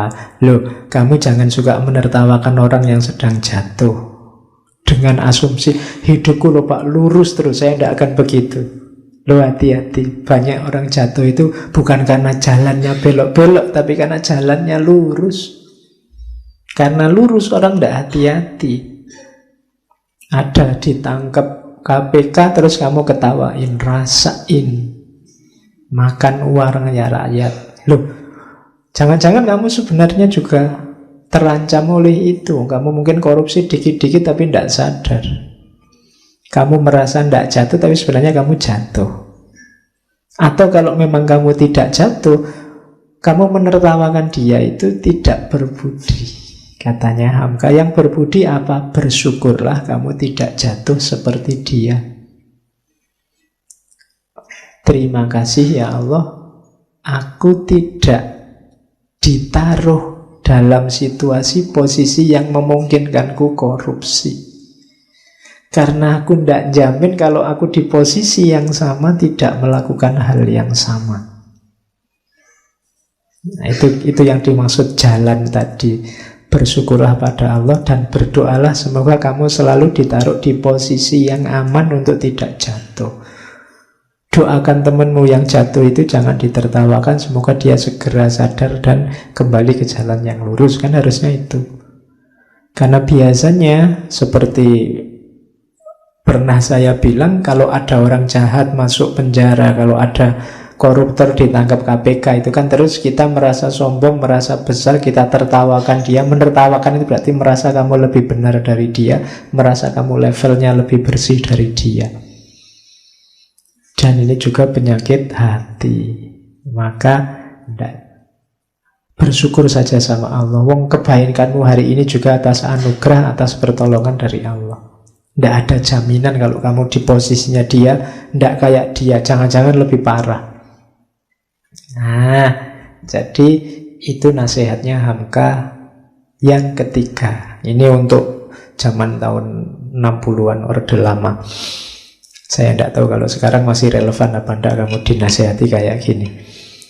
Tapi kelihatannya ya masih. Jadi jangan, karena penyakit paling susah diobati itu sombong dan paling susah dideteksi. Wong merasa tidak sombong itu kan juga sebentuk kesombongan.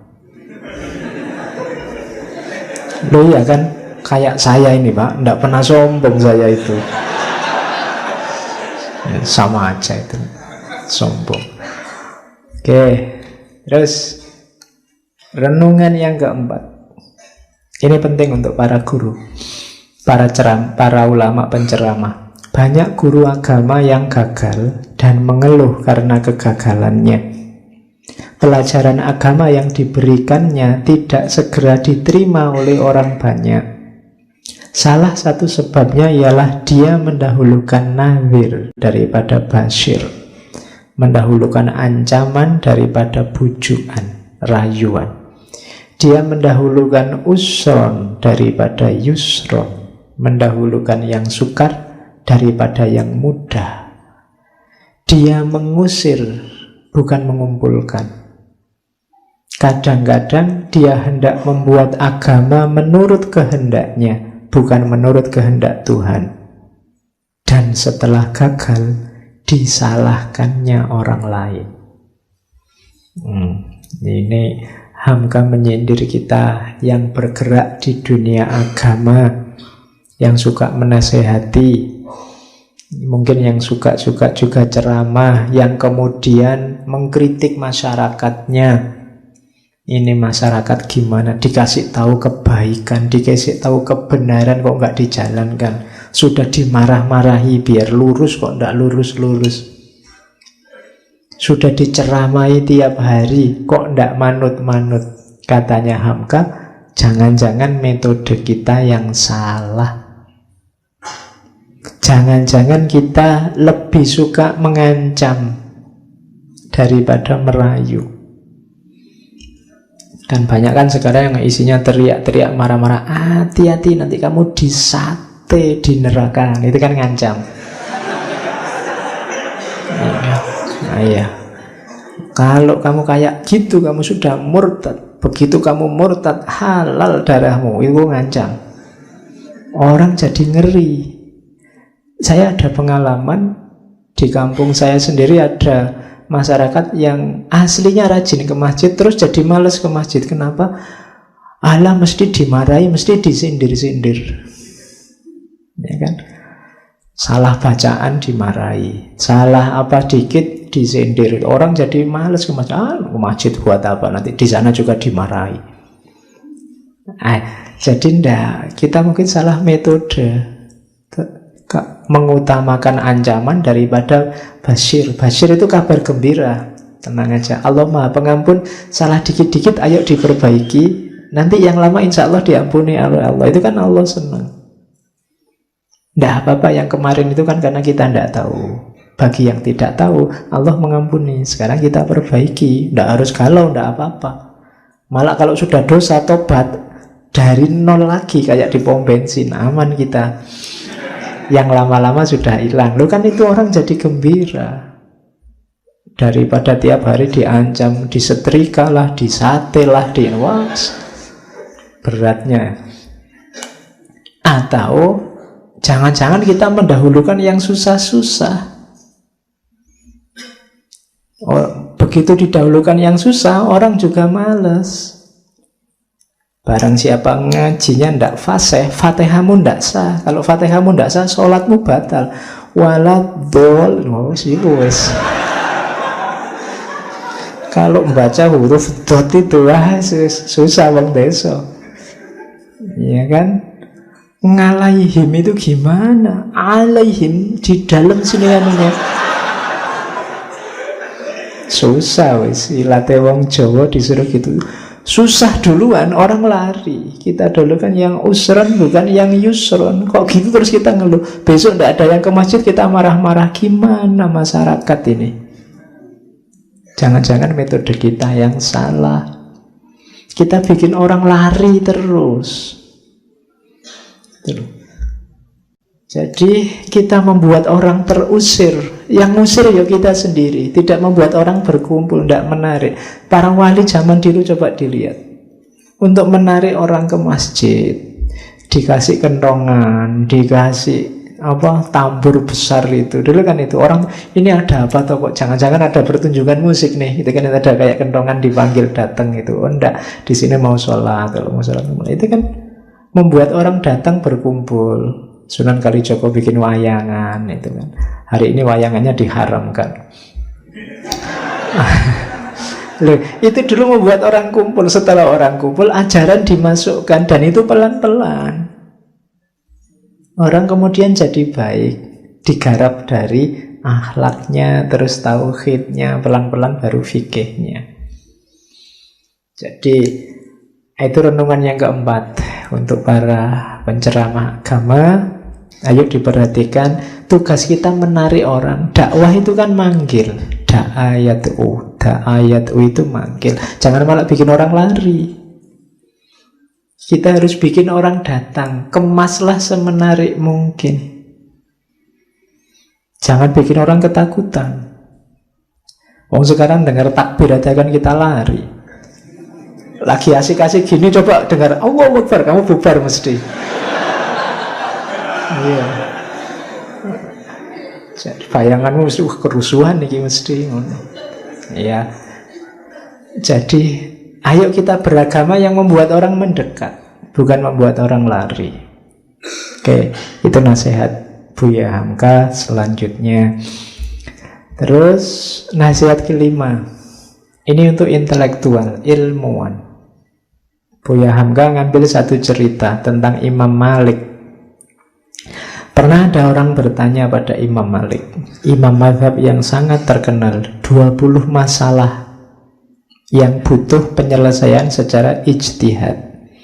Yang dapat dijawab waktu itu oleh Imam Malik cuma 3 masalah. Yang 17 masalah dijawab oleh Imam Malik dengan aku tidak tahu, saya belum tahu.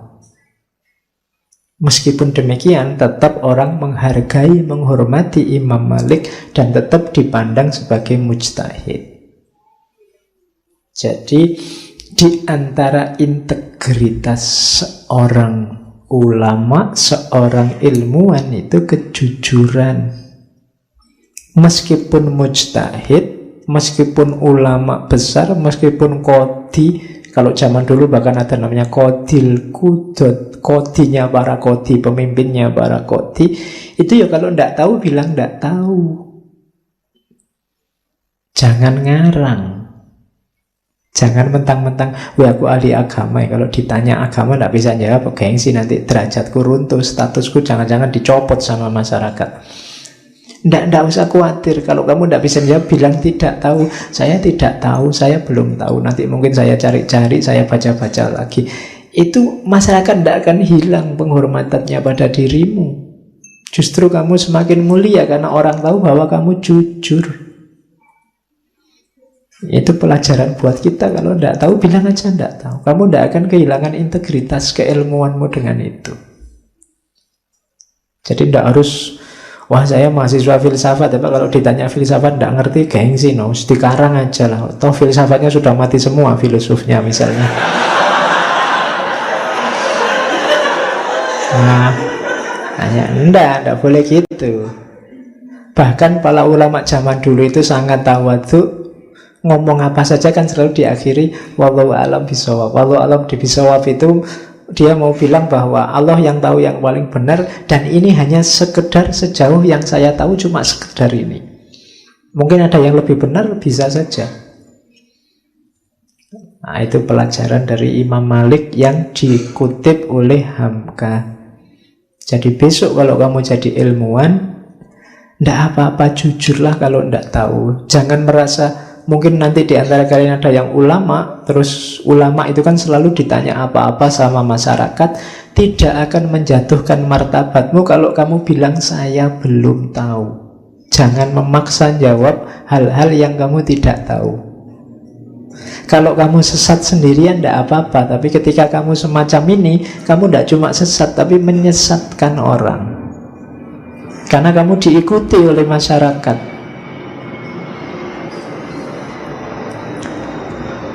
Oke, jadi itu renungan kelima. Renungan keenam, ini tentang hasud tadi. Hasad dan dengki kepada orang lain sebenarnya tidak menyakiti orang lain itu, tetapi meracuni diri sendiri. Orang yang mengatakan bahwa orang yang didengkinya itu telah jatuh adalah alamat bahwa ia sendiri telah mengakui bahwa orang itu tinggi, sebab tidak ada orang di bawah yang jatuh. Penyakit dengki merupakan gejala kehilangan kepercayaan pada diri sendiri. Orang dapat melihat tanda kedengkian pada wajah orang yang dengki, karena wajah itu tidak pernah jernih, kerut selalu, katanya Hamka. Jadi ingat-ingatlah kalian tadi yang punya rasa dengki. Saya bilang tadi, senang kalau lihat orang lain susah, susah kalau lihat orang lain senang, biasanya pada musuhmu, kubu sebelahmu. Ingat-ingatlah bahwa kedengkian itu tidak berefek apapun pada orang yang kamu benci. Efeknya pada dirimu sendiri. Batinmu gelap, batinmu rusak, rohanimu rusak. Kemudian seandainya toh besok orang yang kamu dengki itu jatuh, terus kamu deklarasikan kemana-mana, lihatlah dia akhirnya jatuh. Itu sebenarnya diam-diam kamu mengakui bahwa dia itu sebelumnya posisinya tinggi. Karena tidak ada orang yang posisinya rendah jatuh. Yang jatuh itu posisinya tinggi. Jadi kalau kamu dengki ke orang lain, sebenarnya diam-diam kamu akui dia posisinya tinggi, mengancam keberadaanmu. Yang ketiga, dengki menunjukkan bahwa kamu tidak percaya pada dirimu sendiri. Hidupmu menurutmu bergantung pada jeleknya dia, kemudian susutnya hidupmu karena baiknya dia. Jadi berarti apa? Kamu tidak percaya dirimu sendiri. Kalau kamu sudah percaya dirimu baik, dirimu berkualitas, kamu tidak butuh orang lain seperti apapun, monggo. Saya sudah baik di sini, di jalur ini. Tapi kamu sibuk dengan orang lain, menunjukkan kamu tidak percaya pada dirimu sendiri. Itu yang ketiga katanya Hamka. Dan yang keempat, orang dengki itu akan kelihatan di wajahnya. Wajahnya mesti tidak enak dilihat, selalu muram, selalu mengkerut, jadi mencurung terus. Diajak ngomong juga tidak enak. Kalau kamu punya teman semacam itu, jangan-jangan ada kedengkian dalam dirinya. Kalau kamu ngobrol sama seseorang kok nyebeli banget, nonton wajah itu perutmu mules,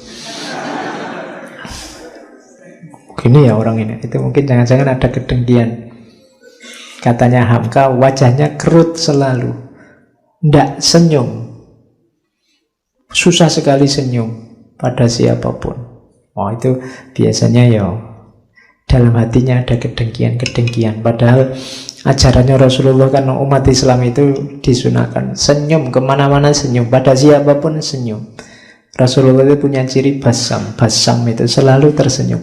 Bahkan tidak senyum pun orang dekat dia rasanya kayak Rasulullah itu senyum terus.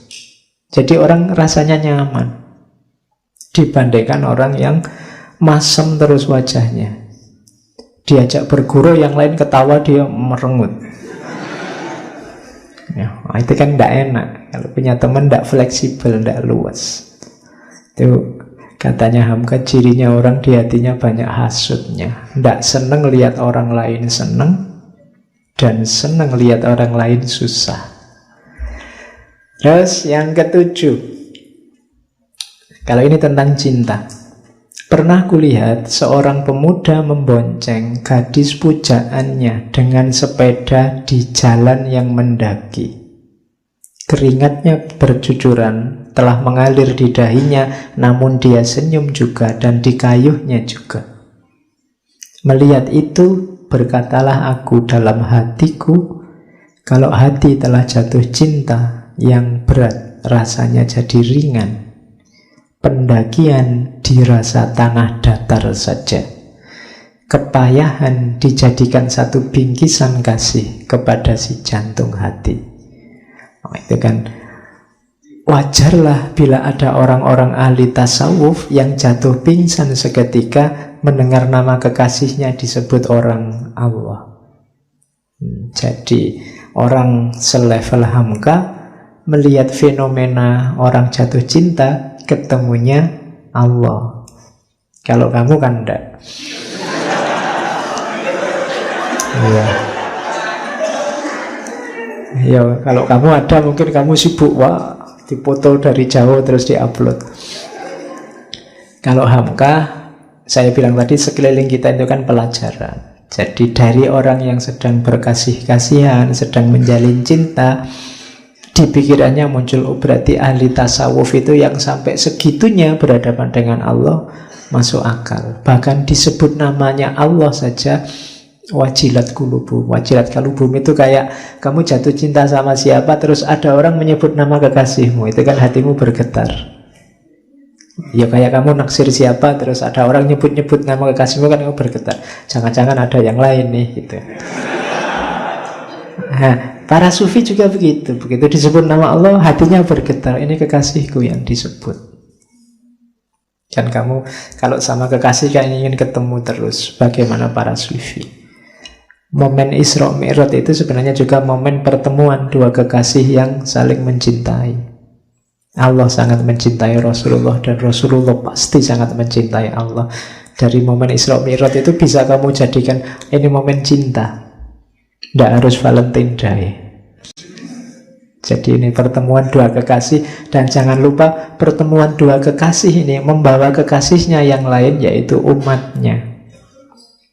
Rasulullah sangat mencintai kita, sebagaimana Allah juga sangat mencintai kita. Yang masih dipertanyakan apakah kita juga mencintai Allah dan Rasulullah. Problemnya di situ. Kamu tanya sendiri dirimu ya, kamu relasimu sama Allah, sama Rasulullah itu namanya sudah relasi cinta apa belum? Tapi kalau Allah ke kita, Rasulullah ke kita, itu pasti cinta. Saking cintanya sama kita, dikasih kewajiban sholat 50 waktu, dinego bolak-balik. Karena yang dipikir kita, kalau Rasulullah sendiri sholat 50 tidak masalah, 100 juga tidak masalah. Cuma mikir umatnya. Mungkin yang dipikir umat Islam yang jauh kayak Indonesia ini, wah orang Indonesia kecil-kecil, males-males, 5 waktu aja bolong-bolong, apalagi 50, bayangannya ngono mesti.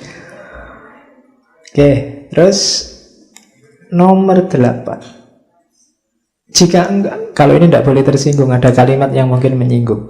Jika engkau seorang yang suka pidato, janganlah segera engkau lupa daratan melihat orang bergembira bertepuk tangan. Di samping tepuk tangan karena tertarik oleh pidatomu, ada pula tepuk tangan yang menyuruh engkau lekas berhenti. Ya, ada pula pendengar yang menangis karena rupanya asik mendengarkan pidato, atau khutbahnya seorang khotib. Bukan karena tertarik isi pidato, hanya dia menangis karena setelah diperhatikannya, janggut orang yang berpidato serupa benar dengan janggut. Ya, makanya itu tadi sensitif ya. Tapi tulisannya memang begini. Ini untuk penceramah. Maksudnya apa? Ya penceramah itu untuk kepentingannya masyarakat. Harus peka, harus paham situasi yang diceramahi. Jadi jangan menang-menangan sendiri. Kalau jamaahnya sudah banyak yang ango, banyak yang ngantuk, ya disudahi. Etikanya begitu. Harusnya sudah tak tutup tadi jam 8:30. Iya. Jangan mentang-mentang itu. Kalau banyak yang tepuk tangan, banyak yang ketawa-ketawa, jangan-jangan itu bukan ketawa gembira, tapi ketawa mbok yo nang wis gitu. Mbok yo segera selesai, kamu keras-kerasin ketawanya itu bukan karena nang. Mbok segera selesai Pak, gitu. Sudah ngantuk nih, bisa begitu. Harus peka. Jangan mentang-mentang penceramah sakarepmu dhewe. Kalau ada yang nangis-nangis dengan ceramah, ya mungkin bukan karena nangis mendengarkan omonganku yang macam-macam, tapi kamu nangis ini gak selesai-selesai, kapan selesainya? Jadi orang-orang yang bertanggung jawab pada masyarakat, para pemimpin, pekalah terhadap masyarakat yang dipimpinnya. Itu nasihatnya. Terus yang ke-9, kalau ini saya baca langsung paham. Ada 3 macam manusia menempuh medan pertempuran. Satu macam martabat pertama ialah orang yang berilmu pengetahuan tetapi tidak berusaha dan bekerja. Orang ini laksana prajurit yang tampil ke medan perang tapi tidak mempunyai keberanian. Martabat kedua ialah orang yang bekerja dan berusaha tetapi tidak berilmu pengetahuan. Orang ini laksana seorang prajurit yang gagah perkasa, tampil ke medan perang tetapi tidak bersenjata. Orang yang gagah perkasa tetapi tidak bersenjata masih lebih baik daripada orang yang tidak berani seperti yang pertama tadi. Martabat yang ketiga ialah orang yang berpengetahuan dan bekerja. Mereka adalah prajurit yang gagah perkasa, tampil ke medan perang dengan senjata lengkap. Inilah martabat yang setinggi-tingginya. Ya ilmu, ya amal. Ada orang yang punya ilmu tapi tidak mau beramal. Ada orang yang beramal saja tapi ilmunya kurang. Dari 2 orang ini masih mending yang beramal saja ilmunya kurang. Nanti dia lama-lama bisa nambah ilmu dibandingkan orang yang ilmunya banyak tapi tidak mau beramal. Secara kuantitas kualitas masih lebih baik yang kedua. Tapi yang paling baik harusnya ya ilmunya dalam, amalnya juga luas. Gampang-gampangannya itu. Untuk budi yang ke-9. Yang ke-10, kalau berlainan pendapat mengenai suatu masalah telah mulai dipertentangkan, kebenaran akan robek karena masing-masing pihak memperebutkannya. Dan apabila pertengkaran dilanjutkan, maka berpindahlah pandangan dari masalah kepada orangnya. Akan ada konflik orang ke orang, bukan lagi masalah-masalah. Akhirnya timbullah permusuhan dan soal yang dibicarakan jadi terbengkalai sebab masing-masing mengakui bahwa dirinya lah yang benar. Yang kuat ialah kebenaran. Inilah puncak dari keadilan. Yang benar ialah kekuasaan. Inilah puncak dari kelaliman. Sebab selanjutnya ialah aku benar sebab aku kuat. Jadi katanya Hamka, hati-hati kalau ada konflik ya. Konflik yang berlebihan justru akan menggeser kita dari kebenaran. Kenapa? Karena kita akan nyari argumen yang penting menang tadi. Pada akhirnya terus geser ke orang. Geser ke orang itu gimana caranya aku menaklukkan dia, bukan gimana caranya aku menemukan kebenaran. Begitu geser ke orang, logikanya berarti apa? Bukan lagi kebenaran, tapi siapa yang lebih kuat. Jadi aku kuat maka aku benar. Harusnya kan aku benar maka aku kuat. Yang kuat ialah kebenaran. Awalnya orang nyari kebenaran itu kan, aku nyari kebenaran biar kuat. Tapi begitu konflik, lama-lama logikanya dibalik. Aku kuat maka aku benar. Siapa yang kuat dia yang menang. Nah, itu dari Hamka tentang kalau ada konflik hati-hati. Karena kadang-kadang kebenarannya justru robek, diperebutkan. Bayangannya kayak kertas itu diperebutkan jadinya robek. Akhirnya orang geser dari substansi permasalahannya. Yang terjadi menang-menangan, ingin saling menaklukkan. Sehingga logikanya kemudian siapa yang menang, dia yang benar. Oke, ini yang harus kita cermati. Jangan sampai kita jatuh dalam situasi itu. Pada akhirnya kita akan justru kehilangan kebenaran. Yang ke-11, kalau kita ingin mencari kebenaran, hendaklah kita mengenal batas pikiran kita. Orang yang tidak pandai membatasi diri selalu berjumpa dengan kesalahan-kesalahan yang mencolok. Mengetahui tidak tahu atau belum tahu dalam hal yang tidak atau belum kita ketahui adalah yang pertama kita jumpai. Kebenaran kita, mengakui kebenaran pertama itu adalah pintu gerbang untuk mendapat kebenaran selanjutnya. Jadi, kalau kita mencari kebenaran, sadari keterbatasanmu dulu. Sadari hal-hal yang kamu tidak mampu dulu. Kuncinya di situ. Sebelum kamu tahu kan diawali dari tidak tahu. Berarti apa? Kamu itu terbatas karena kamu tidak tahu. Itu kebenaran pertama. Setelah itu baru kamu belajar sehingga kamu tahu. Kalau kamu ingin bebas, syaratnya apa? Ketahuilah di mana kamu terbatas. Karena kalau kamu tidak ngerti batasmu, ya kamu tidak tahu kamu itu sudah bebas apa belum.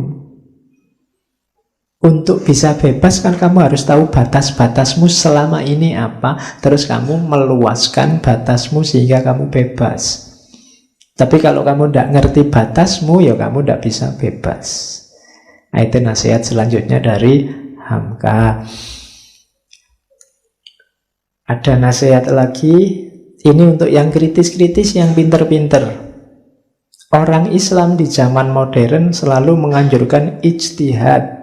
Dan ijtihad adalah hasil dari kemerdekaan berpikir. Tetapi kerap kali kejadian orang yang telah mengeluarkan pendapat dan kebebasan pikirannya amat fanatik mempertahankan pendapat itu dan memaksa supaya pikiran orang lain sejalan dengan pikirannya. Kadang-kadang kalau orang mengeluarkan pendapat yang berlainan dengan pendapatnya, orang itu dianggap lawan atau musuhnya. Ijtihad kritis iya. Cuma kadang-kadang kita yang pinter-pinter, mereka yang pinter-pinter, yang berijtihad karena memang makomnya sudah tinggi, yang kritis karena memang level pengetahuannya tinggi, sering-sering justru terjebak, kemudian jadi fanatik pada pendapatnya sendiri. Padahal ijtihad itu kan pendapatnya sendiri semula. Pendapatku sifatnya subjektif, miliknya si mujtahid. Tapi kemudian dia merasa orang harus ikut pendapatku. Terus jadi fanatik. Kalau ada orang tidak cocok dengan pendapatnya, dianggap sesat. Dianggap dia musuh. Dianggap dia, oh kamu tidak modern, oh kamu kolot. Saya ini orang modern loh, pikiran yang benar ini. Janjane dia ya melu kolot. Karena dia tidak mau dibantah. Yang benar harus ini. Nah, itu dikritik oleh Hamka. Iya, kamu sudah bagus berijtihad. Ijtihad itu kan kalau benar pahalanya 2, kalau salah pahalanya 1. Cuma kelirunya sering-sering begitu dia berfatwa berijtihad, orang lain diharuskan ikut pendapatnya itu. Nah, kekeliruannya di situ, dan yang beda dianggap musuhnya. Harus diluruskan lagi, karena dia berijtihad sesuai ilmunya, mungkin ya orang lain, mujtahid yang lain berijtihad di level ilmunya juga, tidak masalah, tidak harus dipaksa sama. Wong itu sama-sama derajatnya ijtihad. Oke, terakhir, kalau ini kalimat paling akhir dari buku Lembaga Budi.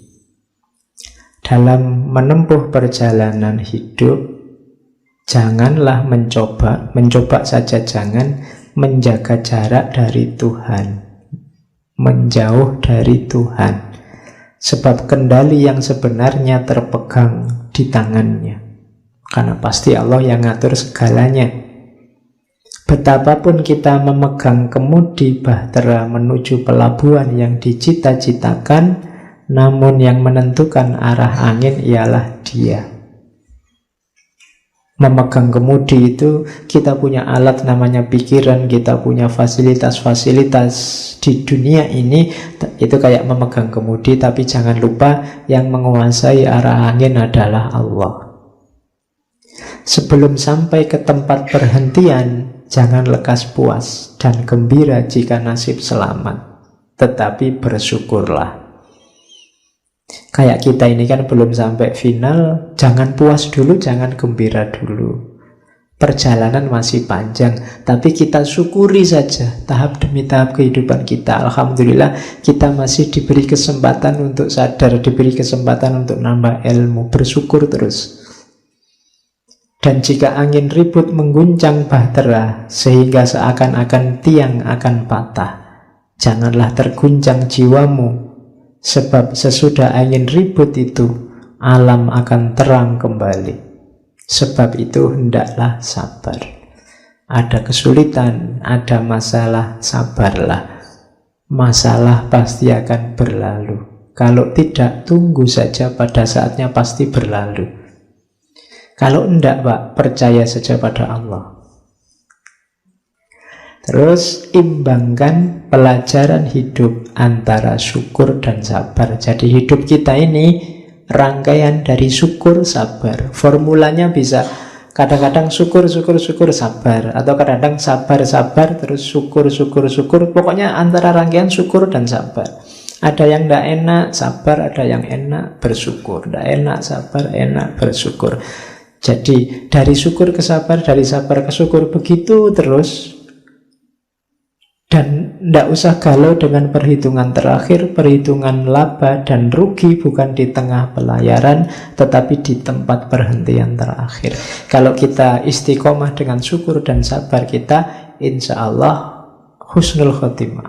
Allahumma khtim lana bi husnil khotimah. Oke, Alhamdulillah Hamka selesai dengan lembaga budinya. Masih banyak nanti karya-karya Hamka akan kita bahas, entah di sesi kapan, karena beliau produktif banyak menulis kitab. Minggu depan kita lanjutkan dengan kitab akhlak yang lain. Untuk malam ini kita akhiri sekian, kurang lebihnya mohon maaf. Wallahul muwaffiq, wallahu a'lam bissawab. Wassalamualaikum warahmatullahi wabarakatuh.